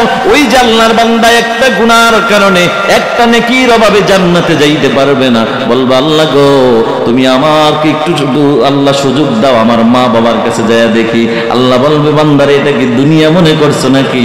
ভাই ভাই যতই দ্বন্দ্ব থাক, রাস্তাঘাটে যদি ভাইকে কোনো বা অন্য মানুষ মারে, তখন ভাই দ্বন্দ্বের কথা মনে রাখে না, আগে ওই ভাইয়ের শত্রু দমন করে, ঠিক কিনা? এটা তো কিয়ামতের ময়দান, কেউ কাউকে পরিচয় দিবে না। তবে বান্দা যা যা, তুই যেহেতু আবদার করেছিস যা যা, আমি আল্লাহ অনুমতি দিলাম। বান্দা তখন সর্বপ্রথম ছেলের কাছে যাবে, নেকি চাইবে, একটা নেকির অভাবে জান্নাতে যাইতে পারি না, বাবা দিবানি। সন্তান পরিচয় দিবে না, এবার বাবার কাছে যাবে, দেখি আমার বাবা তো ফিরাইয়া দিবে না, বাবাও ফিরাইয়া দিবে। এবার সন্তান চিন্তা করবে হায়রে দুনিয়ায় দেখেছি আমার বাবা অনেক সময় অন্যায় করার কারণে আমার বাবা আমাকে ধমক দিয়া বলেছে, রে আব্দুর রহমান আমার ঘর থেকে বের হয়ে যা, তোর স্থান আমার ঘরে নাই। তখন দেখেছি আমি রাগ হয়ে আমি যখন ঘর থেকে বের হয়ে গেলাম, আমার মা বিকালবেলা আমাকে খুঁজে বের করে ফেলেছে। মা যায় দাঁড়ায়, বাবারে আমি মায়ের চেহারার দিকে একটু তাকায় দেখ, আমি মা সকালবেলা তোর বাবার ধমকে ঘর থেকে বের হয়েছিস, আমি মা কিন্তু খানা খাই নাই। দুপুরবেলা তোর বাবারে আমি মা খানা দিয়েছি, আমি মা কিন্তু খাই নাই। এরে বাবা রাতের খানা আমি খাবো না যদি তুই না খাস। আর তখন বান্দা চিন্তা করবে আমার মা তো মনে হয় ফিরায় দিবে না, ওই মার কাছে যায় দেখে একটা নাকি পাওয়া যায় কিনা। বলবে মা গো আমি তোমার সেই সন্তান। বলে কোন সন্তান? মা গো তোমার ডান পাশে আমি ছোট্টবেলা যখন ঘুমাইছিলাম, ঘুম পাড়ানোর সময় মা গো আমি প্রস্রাব পায়খানা করে দিয়েছি, তুমি আমাকে রাগ কইরা খাটের থেকে পালায়া দাও না, তুমি বাম পাশে ঘুম পাড়ায়া দিয়েছো। ও মা একটু পরে আবার বাম পাশে প্রস্রাব পায়খানা করে ভিজিয়ে দিলাম, মা তুমি একটা থাপ্পড় মারো নাই, আমাকে খাটের থেকে রাগ কইরা ফালাও দাও নয়। তখন তোমার বুকের উপরে উঠাইয়া সারাটা রাত তুমি কাটাইয়া দিছো মা, ডানো ভিজা বামেও ভিজা, সারাটা রাত বুকের উপরে কাটায় রাখছো। ও মা আমি তোমার সেই আদরের সন্তান, দিবানি একটা নেকির অভাবে জান্নাতে যাইতে পারি না। মা বলবে কিসের নেকি, কিসের সন্তান? দুনিয়ায় তো আমার বিবাহই হয় না। আর এটা কোন মা বলবে জানো? এটা তো ওই মা বলবে যেই মা দুনিয়ার জমিনে সন্তান না খাইলে মা খায় না, সন্তান না খাইলে না ঘুমাইলে মা ঘুমায় না। এটা বুঝাবার জন্য বন্ধু, কোন মা ভুলে যাবে আর কোন নবী ভুলবে না, এটা বুঝাবার জন্য ছোট্ট একটা ঘটনা বলেই আমি বয়ান শেষের দিকে চলে যাচ্ছি। কষ্ট হচ্ছে নাকি আপনাদের? ছোট্ট বাচ্চার নাম হইল তার আব্দুল খালেক। বাবাজি দিলটা নরম করে দেন। আমার মন বলে একজনও চোখের পানি এখন আর ধরে রাখতে পারবেন না বাবা। এই যুবক মাথাটা নিচে করে দাও, ও পর্দার আড়ালের মা যে যেখানে আছেন বয়ানটা শুনে নেন। ছোট্ট বাচ্চার নাম হইল তার আব্দুল খালেক। আল্লাহর বান্দা, তার বাবা দুনিয়া থেকে বিদায় হয়ে যায়, মা দুনিয়ার জমিনে বেঁচে আছে। মায়ের টার্গেট হলো আমার ছেলেটাকে আমি মানুষের মতো মানুষ বানাবো। মা চিন্তা করে করে অন্যের বাড়ি কাজ করে সংসার চালায়। মা হঠাৎ করে একদিন স্কুলে ভর্তি করে দেয়। মা ভর্তি করার পরে সন্তান পড়ালেখা করে করে এইবার একদিন মেট্রিক পরীক্ষার সময় হয়ে গেল। স্কুলের হেডমাস্টার একদিন ডাক দিয়ে কয়, বাবা আগামীকাল তোমরা সবাই 1200 করে টাকা নিয়ে আসবা, পরীক্ষার ফর্ম ফিল আপ করা লাগবে। কথাটা শোনার পরে সব ছেলেরা রাজি, সবাই বড় খুশি। কিন্তু এতিম ছেলে আব্দুল খালেক দাঁড়ায়া কান্দে আর কয়, স্যার সবাই পরীক্ষা দিতে পারলেও আমি বুঝি পারবো না। বাবারে কেন তুমি পারবা না, কি হয়েছে তোমার? ছেলেটা কান্দে আর কয়, স্যার আমার বাবা নাই, আমি বড় এতিম। আমার বাবা যদি আজকে থাকতো তাহলে রিক্সা চালায় হইল পরীক্ষার টাকা দিত, ঠিক কিনা? আজকে আমার বাবা নাই, কে টাকা দিবে? স্যার আমার মনে হয় পরীক্ষা দেওয়া হবে না। ছেলেটা মনটা খারাপ কইরা বাড়িতে চলে যায়। বাড়িতে যাইয়া পড়ার টেবিলে বসে বসে কি যেন চিন্তা করে আর চোখের পানি ফেলায়। মা নজর পড়ে গেছে আমার ছেলের চোখে কেন পানি। মা যায়া ডাক দিয়া রে বাবা বল তোর চোখে কেন পানি? কারণ তোর বাবার মৃত্যুর পরে কোনোদিন তোর চোখে পানি দেখি না, আজকে তোর চোখে কেন পানি? ছেলেটা কান্দে আর কয়, মা গো স্যার বলছে পরীক্ষা দিতে হবে, টাকা লাগবে 1200, এই জন্য কান্না করি। কারণ আমার বাবা নাই, আমি বড় এতিম। আমার বাবা যদি থাকতো আমার পরীক্ষার টাকাটা বাবা ধার কইরা হইল দিত রে মা। এখন মা গো আমার কে পরীক্ষার টাকা দিবে? আমার সব বন্ধুরা পরীক্ষা দিবে, আমি বুঝি পারবো না। ছেলের চোখের পানি মা সহ্য করতে পারে না। মা কয়, বাবা তুই দাঁড়া, তোর বাবা নেই তো কি হয়েছে, আমি মা তো আছি, তুই দাঁড়া। এই কথাটা বলে মা একটা দৌড় অন্য একটা রুমে যাইয়া প্লাস্টিকের একটা ব্যাং হাতের মধ্যে নিয়ে মা ছেলের সামনে হাজির হয়ে গেছে। নে বাবা নে ব্যাংটা ভাঙ, দেখ কত টাকা আছে। ছেলেটা ব্যাংটা ভাঙা দেখে টাকা লাগবে 1200, টাকা হয়ে গেছে 1300। আল্লাহু আকবার। ও বন্ধু, ছেলেটা এখন আনন্দতে চোখের পানি ফালায়। এরে মতলবের মুসলমান, আপনারা জানেন মানুষ কিন্তু দুই কারণে চোখের পানি ফালায়। কখনো বেশি দুঃখের কথা শুনলে চোখের পানি পড়ে যায়, বেশি সুখের কথা শুনলেও চোখের পানি পড়ে যায়। ছেলেটা এখন দাঁড়ায় কান্দে, হায় রে আমার মা কত কষ্ট করে টাকা জোগাড় করছে। ছেলেটা কান্দে আর মা গো পরীক্ষা পরে দিবা, আগে বলো এই টাকাগুলা তুমি কোথায় পাইলা? মা কয়, বাবারে তোর জানার দরকার নাই, তোর লাগবে টাকা, আমি মা টাকা দিয়েছি, তুই পরীক্ষা দে। ছেলেটা কান্দে আর কয়, না মা আমি জানি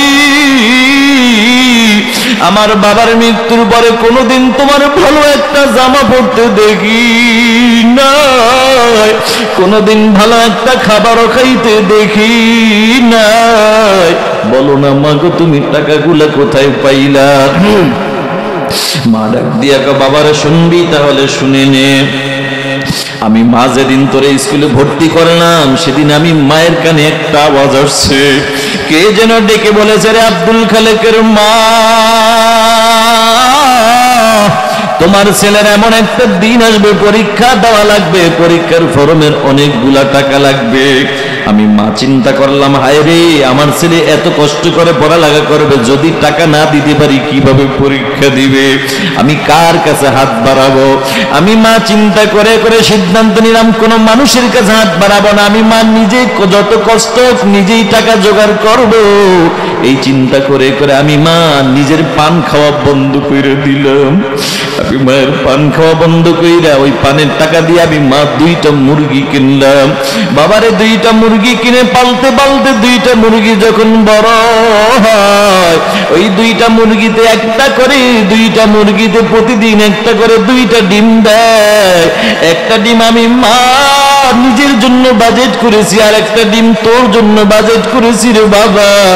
তবে আমি মা জানি আমি মা না খাইলে তুই খাবি না, এই জন্য আমি মা তোর ডিমটা সিদ্ধ করে করে তোর জন্য আমি নাস্তার ব্যবস্থা করে দিতাম, আর আমি মায়ের বাজেটের ডিমটা আমি মা সিদ্ধ করতাম না রে বাবা।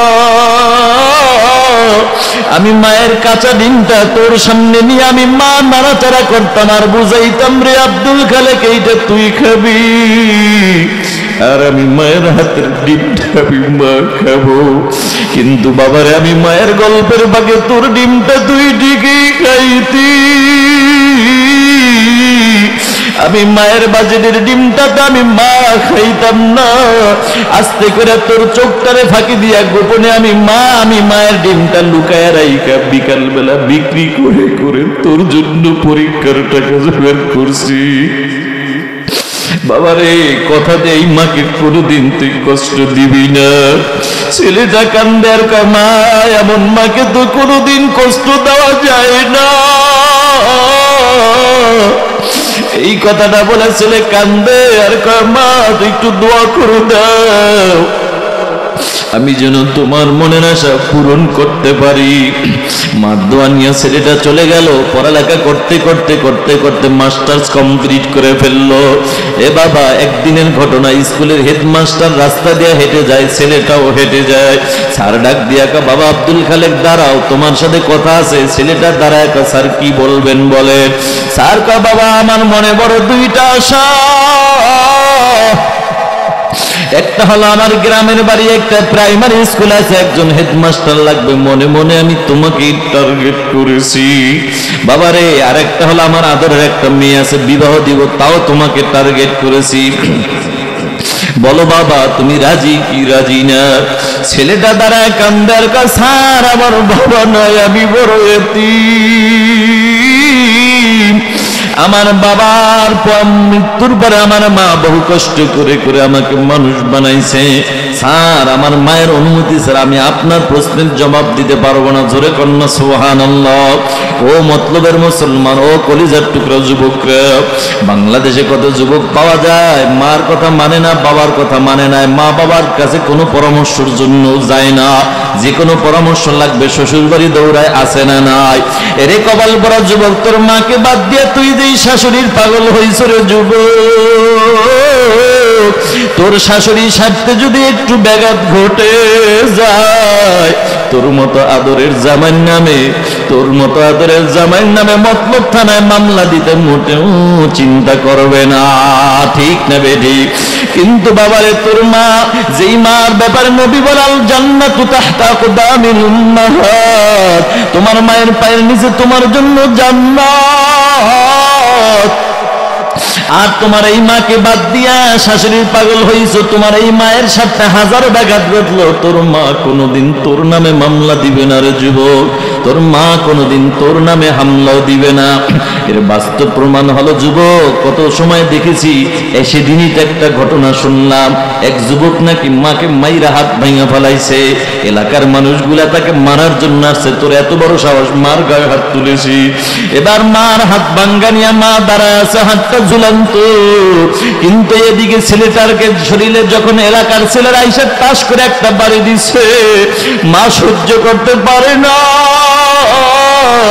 মার হাত ভাঙ্গা অবস্থায় ছেলেটাকে জড়া ভইরা ডাক দিয়া কে, এলাকার ছেলেরা শোন, তোরা মারবি তুই, আমি মাকে মার, তারপর আমি মায়ের সামনে তোরা আমার সন্তানের গায়ে বাড়ি দিবি যা, কারণ আমার সন্তান আমি মাকে বাড়ি দিয়া যতটুকু আঘাত দিনা দিছে, তার চাইতে বেশি আঘাত পাই যখন আমি মায়ের সামনে তোরা টাস টাস করে বাড়ি দে। খবরদার আমি সন্তানকে তোরা মারিস না। বাবারে এই হলো জনম দুঃখিনী মা। ছেলেটা দরমাইরা ডাক দিয়া কামা গো, স্যার দুইটা অফার দিছে, কোনটা মানবো কোনটা মানবো না? মা কা, বাবারে তোর স্যার চাকরির অফার দিছে, যা বাবা চাকরি কর, তবে তুই মনে করিস না পড়ালেখার যোগ্যতার সার্টিফিকেট দিয়ে চাকরি পাইছ। না রে বাবা, না না, রাতের গভীরে তুই বইটা বন্ধ করে ঘুমাইতি, আমি মা তো ঘুমাইতাম না, বরং আমি মা শীতের মধ্যে ঠান্ডা পানির দ্বারা উজুটা বানাইয়া আমি মা তাহাজ্জুদ পড়ে পড়ে তোর জন্য আমি মা দোয়া করেছি। আমি মায়ের দোয়ার বরকত আল্লাহ তোরে সম্মান দিছে, যা বাবা চাকরি কর, কোনো অসুবিধা নাই, তবে খবরদার তোর স্যারের মেয়েটাকে বিবাহ করিস না। ছেলেটা ডাক দিয়া মা গো, স্যারের মেয়েটাকে কেন বিবাহ করব না বলো? ডাক দিয়া বাবারে, তোর স্যারের মেয়েটা হইল আধুনিকার, নামাজ নাই, রোজা নাই, পর্দার আমল নাই। কারণ দুনিয়ার জমিনে যেই নারীর মধ্যে নামাজ, রোজা, পর্দার আমল থাকে না, ওই নারীর দ্বারা মুসলমানের সংসারে কোনোদিন সুখের আশা করা যায় না। ঠিক না বেঠিক? ও যুবক ভাই, কথা যেহেতু চলেই আসছে, 1 মিনিটে বলে ফেলি। যুবক, তোমরা যারা বিবাহ করো নাই, সবসময় আল্লাহর কাছে 2টা দোয়া চালাও। একটা দোয়া করো, আল্লাহ তুমি আমাকে নেক হায়াত দান করো। আর একটা দোয়া করো, আল্লাহ হায়াতের জিন্দেগিতে আমার জন্য একজন নেককার বিবি দান করো। কারণ কি জানো যুবক, বাপ যদি ভালো হয় মা ভালো হওয়ার আশা করা যায়, আর মা যদি ভালো হয় ওই মায়ের গর্ভে সন্তান ভালো হওয়ার আশা করা যায়। কথা বলো ঠিক কিনা? এ পর্দার আড়ালের মা, দুনিয়ায় শান্তি, পরকালে মুক্তি যদি পেতে চাও, তুমিও 2টা দোয়া চালাইয়া যাও। একটা দোয়া করো, আল্লাহ তুমি আমাকে নেক হায়াত দান করো। আর একটা দোয়া করো, আল্লাহ তুমি আমার হায়াতের জিন্দেগিতে একজন নেককার আল্লাহওয়ালা স্বামী দান করো। তবে দুঃখজনক হইল সত্য, এই বাংলার জমিনে অধিকাংশ মা বোন পাওয়া যায়, এরা আল্লাহওয়ালা স্বামী চায় না, টুপিওয়ালা, দাড়িওয়ালা, নামাজি স্বামী এরা চায় না। এরা যেটা চায় সেটা হইল টাকাওয়ালা, বাড়িওয়ালা, গাড়িওয়ালা, বিদেশিওয়ালা স্বামী চায়। কথা ঠিক না বেঠিক? আল্লাহর কসম, টাকায় শান্তি দিতে পারে না, বিল্ডিং বাড়ি গাড়ি শান্তি দিতে পারে না। শান্তি দেওয়ার মালিক যিনি, তিনি কে? এর যুবক, নেককার বিবি ঘরে ঢুকাও, কপাল বড় ভালো। নেককার বিবি ঘরে ঢুকাইলে তোমার জন্য 3টা লাভ। 1 নম্বর লাভ হলো হায়াতের জিন্দেগিতে স্বামী হিসাবে খেদমতের কোনো ত্রুটি হবে না, কারণ নেককার বিবিরা স্বামীর খেদমতের বড় পাগল। এরা যুবক ভাই, 2 নম্বর হলো নেককার বিবির গর্ভে সন্তান পাইবা, নেককার সন্তান। 3 নম্বরে জনম দুঃখিনী মা বাবার খেদমতের কোনোদিন ত্রুটি হবে না রে যুবক। কারণ বিবি যদি নেককার হয়, তুমি যদি বিদেশে থাকো বলবো, ও স্বামী আমার, আপনার মা বাবার খেদমতের জন্য ঘরে কোনো চাকর চাকরানি রাখা লাগবে না, আমি আপনার বিবি যথেষ্ট। কারণ আমার মা নাই, আমার বাবা নাই।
সন্তানের আশা করাটাও বোকামি। ঠিক না বেঠিক? এজন্য যুবক ভাই, বেআমলওয়ালা নারী ঘরে ঢুকাইলে 3 নম্বর ক্ষতি, মা বাবার খেদমত পাইবা না। এরে যুবক ভাই, ও পদ্মার আড়ালের মা, যে কথা বলতেছিলাম, মা বলেছে রে আব্দুল খালেক, তোর স্যারের মেয়েটাকে বিবাহ করিস না, মনে আসেনি? বাবা 2 মিনিটের মধ্যে শেষ করে দিচ্ছি, কষ্ট হচ্ছে নাকি আপনাদের? আব্দুল খালেকের মা ডাক দিয়ে কয়, বাবা তোর স্যারের মেয়েটা আধুনিকা, নামাজ নাই, রোজা নাই, পর্দার আমল নাই। যেই নারীর মধ্যে নামাজ রোজা পর্দার আমল নাই, ওই নারীর দ্বারা মুসলমানের সংসারে আশা, শান্তির আশা করা যায় না। কথাটা বলার পরও ছেলেটা মার কথা মানে নাই, নিজেই পণ্ডিতি করে একা একা বিবাহ কইরা হাজির। আইসা ডাক দিয়া কা, বিবি, ওই যে বৃদ্ধা মহিলা ডাকিনি, বলেন আমার জনম দুঃখিনী মা। এরে বিবি, কথা দাও আমার মাকে কষ্ট দিবা না, মায়ের খেদমতের ত্রুটি করবা না। কথাটা শোনার পর মা বড় খুশি, আমার ছেলে কত সুন্দর দামি কথা বলছে, কিন্তু ছেলের কথায় খুশি হইলে হবে কি? ছেলের বউ কি বলে এটাও তো দেখতে হবে, ঠিক কি না? ছেলের বউ ডাক দিয়া কয়, স্বামী, তোমার মায়ের গোলামি করার জন্য কিন্তু বাড়িতে আসি না। কথাটা শুই না মার চোখে পানি। ছেলেটা খপ করে মার হাতটা ধরে ডাক দিয়া কয়, মা টেনশন করবা না, আমি কথা দিলাম তোমার ছেলের বউ ছোট মানুষ, বুঝে না, ওরে বুঝাইয়া মানুষের মতো মানুষ বানাবো।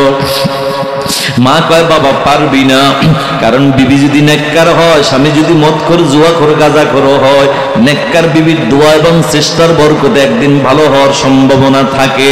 আর স্বামী যদি আল্লাহওয়ালা বড় বুজুর্গ যদি হয়, আর বিবি যদি বেআমলওয়ালা বেপরদাওয়ালা হয়, ওই নারীকে সোজা বানানো বড় কঠিন ব্যাপার, ঠিক কিনা? এরে বাবা, এ যুবক ভাই, আল্লাহর বান্দা বিবিকে মানুষ বানাবে দূরের কথা, নিজেই এখন অমানুষ হয়ে গেছে। একদিনের ঘটনা, আব্দুল খালেক স্কুলের ডিউটি কইরা বিকাল বেলা বাড়িতে হাজির। আইসা দেখে সুন্দরী বিবির চেহারাটা মলিন। কিরে বিবি, কি হইছে? কয়, তোমার মা আমার সাথে ঝগড়া করে, এই জন্য মন খারাপ। এরকম মিথ্যা কথা বানায়া বলার মতো সোনার বাংলাদেশে সোনার বউ আছে না নাই? এবার ডাক দিয়া কয়, রে বিবি, তাহলে আমি কি করতে পারি বলো? কয়, তোমার মা থাকলে আমি থাকবো না, তোমার মা যদি থাকে আমি থাকবো না, আর আমি থাকলে তোমার মা থাকতে পারবে না। ডাক দিয়া কয়, বিবিরে, মনে কোনো চিন্তা, মন খারাপ করবা না, চিন্তা করবা না, প্রয়োজনে আমার মাকে আমি বিদায় করে দিব, তবু তোমাকে বিদায় করব না। কথাটা বইনা আব্দুল খালেক আর দেরি করে নাই, মোটা একটা লাঠি নিয়ে মার দরজায় হাজির। মার শরীরে যায় টাস টাস করে বাড়ি মারা শুরু করছে। মা কয়, বাবারে আমি কি করেছি বল? তুই আমার বউর সাথে ঝগড়া করেছিস। মা কয়, বাবা বিশ্বাস কর, তোর বউর সাথে কোনো ঝগড়া করি নাই। ছেলে ডাক দিয়া কয়, মারে, আমার বউ তো মিথ্যা কথা বলতে পারে না। কত কপাল পরা যুবক পাওয়া যায়, বউর কথা যতটা বিশ্বাস করে, মার কথা ততটা বিশ্বাস করে না, আছে না নাই? এরে যুবক ভাই, আল্লাহর বান্দা আব্দুল খালেক মাকে মারতে মারতে বেহুশ বানায় ফেলাইছে। মার হুশ ফিরার পর উজুটা বানাইয়া 2 রাকাত নামাজ পড়া ডাক দিয়া কয়, আল্লাহ, আমার ছেলে আব্দুল খালেক ছোট মানুষ, বোঝে না, আমারে মারছে রে আল্লাহ, আমি মা মাফ কইরা দিছি, তুমি আমার ছেলেটারে মাফ কইরা দাও। সুবহানাল্লাহ। যুবকী, মা কি জিনিস দেখ। এবার ডাক দিয়া কয়, আল্লাহ, আমার ছেলেটাকে তুমি একটা সন্তানের বাপ বানাইয়া দাও। যেদিন সন্তানের বাপ হবে, আমি মায়ের মন বলে সেদিন কিছুটা হইল বুঝবে মা কি জিনিস। মার দোয়া কবুল হয়ে গেছে, আব্দুল খালেক সন্তানের বাপ হয়ে গেল। ও বন্ধু, একদিনের ঘটনা, যে কোনো এক কাজের ব্যস্ততা, রাত 2:30 বেজে গেল বাড়িতে ঢুকতে। দরজা নক করতে দেরি, বিবি দরজা খুলতে দেরি নাই। ডাক দিয়া কয়, কিরে বিবি, রাত 2:30 বেজে গেল, এখনো কি তোদের চোখে ঘুম নাই? ডাক দিয়া কয়, রে বিবি, তোদের চোখে ঘুম নাই? বিবি ডাক দিয়া কয়, স্বামী কেমনে ঘুমাবো আর কেমনেই বুঝাবো? আপনি তো সন্তানের বাপ, আমি হইলাম মা।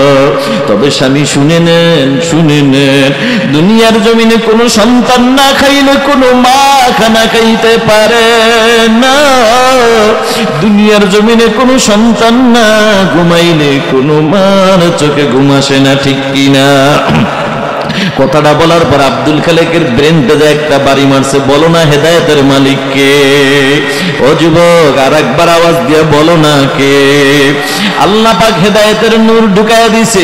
ছেলেটা ডাক দিয়া কয়, রে বিবি, তোর কথাই যদি সত্য হয়, আরে দুনিয়ার জমিনে সন্তান না খাইলে মা যদি না খায়া থাকে, সন্তান না ঘুমাইলে মা যদি না ঘুমায়া থাকে, রে বিবি, তাহলে আমি আব্দুল খালেকের তো একটা মা আছে। না জানি আমি আব্দুল খালেকের মা কতটা রাত আমার জন্য এভাবেই না খেয়ে কাটাইছি। না জানি আব্দুল খালেকের মা কতটা রাত এভাবেই না ঘুমায়া কাটাইছে। রে বিবি, আমি বুঝা বলাইছি তোর ষড়যন্ত্র আমার ঘরে ঢুকেছে। রে বিবি, তোর কারণে আমি মায়ের গায়ে হাত তুলেছি, তুই দ্বারা আমি আসতেছি। কথাটা বইলে আব্দুল খালেক আর দেরি করে না, আর দেরি করে না। গভীর রাত একটা দৌড় মাইরা মার দরজায় হাজির। যাইয়া ডাক দিয়া কয়, মা দরজাটা খোলো। মা গভীর রাত তাহাজ্জুদ পড়ে ছেলের জন্য হেদায়েতের দোয়া করতেছিল রে বাবা, কিন্তু ছেলের কণ্ঠের আওয়াজ পাইয়া মা নামাজ ছাইরা দিছে, দোয়াও ছাইরা দিছে। মা এখন ভয়ে থরথর করে কাঁপতেছে। মা মনে করছে আমার ছেলেটা আজ বউর কথা শুই না লাঠি নিয়ে মরার জন্য হাজির। মা কান্দে আর কয়, বাবারে তোর পাও দুইটা ধরি, তুই আমার আর মারিস না, আমি বুড়া মানুষ সহ্য করতে পারি না।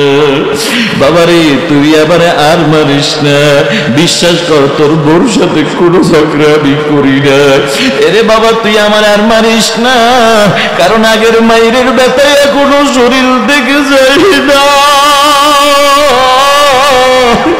তুই আবার আর একটা বাড়ি দিলে আমি বুড়া মানুষ ময়রা যাবো রে বাবা, তুই আমার আর মারিস না।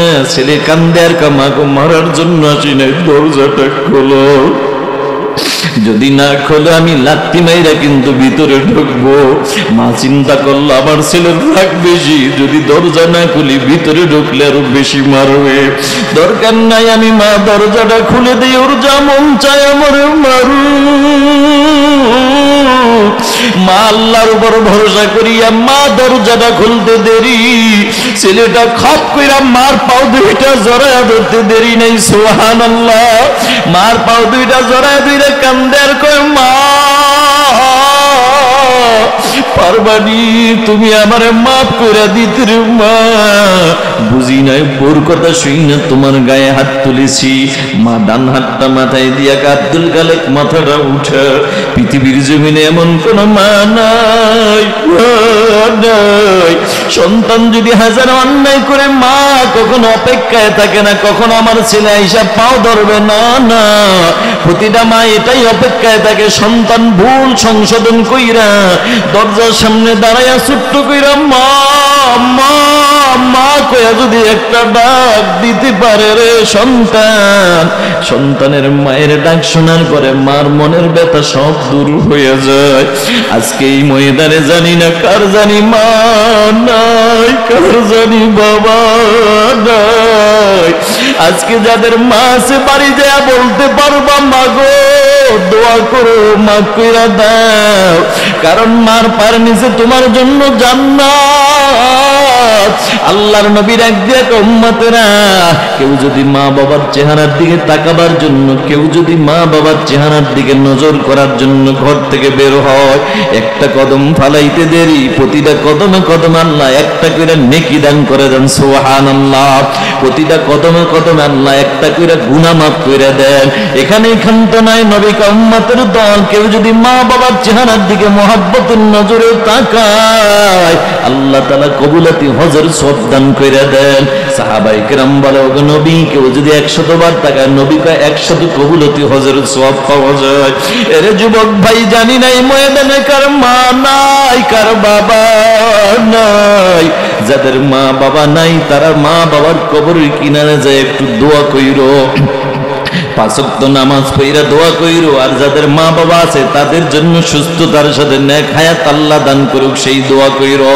যুবকরে ঘটনা বলার উদ্দেশ্য আমার ছিল না, আমি বুঝাইতে চাইলাম দুনিয়ার জমিনে যেই সন্তান না খাইলে মা খায় না, না ঘুমাইলে মা ঘুমায় না, এই মা হাসরের ময়দানে বলবে কিসের সন্তান কিসের নেকি। আরে দুনিয়ায় তো আমার বিবাহই হয় না, তখন তোমার আমার নবী কিন্তু ভুলবে না রে নবীর উম্মত। আল্লাহ তখন ডাক দেয়া বলবে এই ফেরেশতারা এই জাহান্নামের আসামিকে ধরে নিয়ে যা, জাহান্নামে নিয়ে ফালায়া দে। আল্লাহর অর্ডার পাইয়া ফেরেশতা এখন তাকে নিয়ে যখন যাবে, এদিকে তোমার আমার নবীর সাথে দেখা হয়ে যাবে। নবী বলবো আল্লাহ যারে নিয়ে যাও এটা তো আমার উম্মতের মতো দেখা যায়, আমার উম্মতের মতো দেখা যায়। আল্লাহ বলবে হাবিব এটা আপনার উম্মত, কই নিয়ে যান? আল্লাহ বলবে আপনার উম্মত আমার বান্দা গুনাহ করেছে, জাহান্নামের আসামি জাহান্নামে নিয়ে যাব। আল্লাহর হাবিব বলবেন, নবী বলবে ও আমার মালিক আমার এই চেহারা, তুমি কি আমার উম্মতের চেহারার দিকে ভালো করে একটু তাকাও নাই? নবী বলবে আল্লাহ রে তাকাইছি, আল্লাহ কিছু কি দেখো না, আমার গুনাহগার উম্মতের আমার এই উম্মতের চেহারার দিকে তাকায়া দেখো, এই উম্মতের চেহারার মধ্যে আমার সুন্নতি দাড়ি। আল্লাহ তোমার কাছে আবদার, তারা জাহান্নামে দাও তোমার ব্যাপার, কিন্তু আমার এই উম্মতরে তুমি আমার সুন্নতি দাড়িটা জাহান্নামে দিতে পারবে না। আল্লাহ বলবে হাবিব কেমন পেঁচ লাগায়া দিলেন, আপনার উম্মতরে দিব আমার বান্দারে দিব কিন্তু দাড়ি দিতে পারবো না, তো আমি দাড়ি কেমনে রাখবো? নবী বলবে তোমার যেমনে মন চায় রাখো, প্রয়োজনে কাইটা রাখো। আল্লাহ বলবে না গো হাবিব না না, দুনিয়ার জমিনে দাড়িটা রাখার কারণে কত মানুষ মোল্লা মৌলবী বলে বারবার টিটকারি করেছে, এরপর আপনার উম্মত আপনার আশেক দাড়ি কাটে যায়। আরে এখন আমি আল্লাহ কিভাবে দাড়ি কাটবো? না না আমি পারবো না। ও আমার হাবিব বুঝা বলাইছে আপনি এমন পেঁচ লাগাইছে না, আপনার উম্মতের জাহান্নামে দিতে দিবেন না। জান আমি আপনার সুন্নাতের মায়ায়, আপনার মোহাব্বতে, আপনার সুন্নাতের মায়ায় পেয়ে আমি আল্লাহ আপনার উম্মতরে আমি মাফ করে দিলাম, আপনি আপনার উম্মতকে সুপারিশ করে জান্নাতে ঢুকায়া দেন। সুবহানাল্লাহ। ও যুবক ভাই নবীকে কেন তুমি ভালোবাসবা না? আল্লাহ বলে ওয়াল আসর, সময়ের কসম খায়া বলেন ইন্নাল ইনসানা লাফি খুসর, নিশ্চয়ই সমস্ত মানুষ ক্ষতিগ্রস্তের কাতারে, কিন্তু তারা না, কারা? আল্লাহ পাক বলে ইল্লাল্লাযীনা আমানু, এক নম্বর যার মধ্যে ঈমানের গুণ থাকবে, ওয়া আমিলুস সালিহাত, এক নম্বরে ঈমানের গুণ, 2 নম্বর হলো নেক আমল, 3 নম্বর ওয়া তাওয়াসাউ বিল হক, হকের পথে চলবে এবং হকের দাওয়াত অন্যকে দিবে, 4 নম্বর হলো ওয়া তাওয়াসাউ বিস সবর, সবরের আমল নিজে করো বা অন্যকে সবরের আমলের দাওয়াত দিবা। আল্লাহ বলেন নিশ্চয়ই সমস্ত মানুষ ক্ষতিগ্রস্ত, তবে 4 গুণওয়ালা লোক ব্যতীত, এই 4 গুণওয়ালা লোক ব্যতীত সবাই জাহান্নামের আসামি। এই 4 গুণওয়ালা কারা? 1 নম্বর গুণের নাম হলো ঈমান, 2 নম্বর গুণের নাম হলো নেক আমল, 3 নম্বর গুণের নাম হইল বন্ধু হকের পথে চলা এবং হকের দাওয়াত দেওয়া, হক কথা বলা, 4 নম্বর হলো সবরের আমল। এই 4 গুণে যেন আল্লাহ তাআলা আমাদেরকে গুণান্বিত করে দেন এবং 4 গুণের আমরা অধিকারী হইয়া, আল্লাহর খাঁটি গোলাম হইয়া, নবীজির খাঁটি উম্মত হইয়া যেন ঈমান নিয়ে আমল নিয়ে কবরে যাইতে পারি। আমার আল্লাহ আমাদের সবাইকে সেই তৌফিক দান করুক, জোরে বলুন আমিন। ভাই আমার রাত অনেক হয়ে গেছে, এতটুকু টার্গেট ছিল না। আমাদের সম্মানিত চেয়ারম্যান সাহেব বলেছিল 11টার মধ্যেই শেষ করে দিবে, কিন্তু আপনাদের ভালোবাসা দেখে আল্লাহ পাক আমার জবান থেকে বয়ান বের করে দিয়েছেন। আশা করি আপনাদের কষ্ট হয় না। হয়েছে কষ্ট? আল্লাহ বলাইছে তো আমি বলছি, এখন আল্লাহ থামাইছে, থেমে গেলাম। এখন দোয়া করবো ইনশাল্লাহ, সকলের জন্য আমরা দোয়া করব। বিশেষ করে আমি অত্যন্ত খুশি আমার কলিজার টুকরা যুবক ভাইয়েরা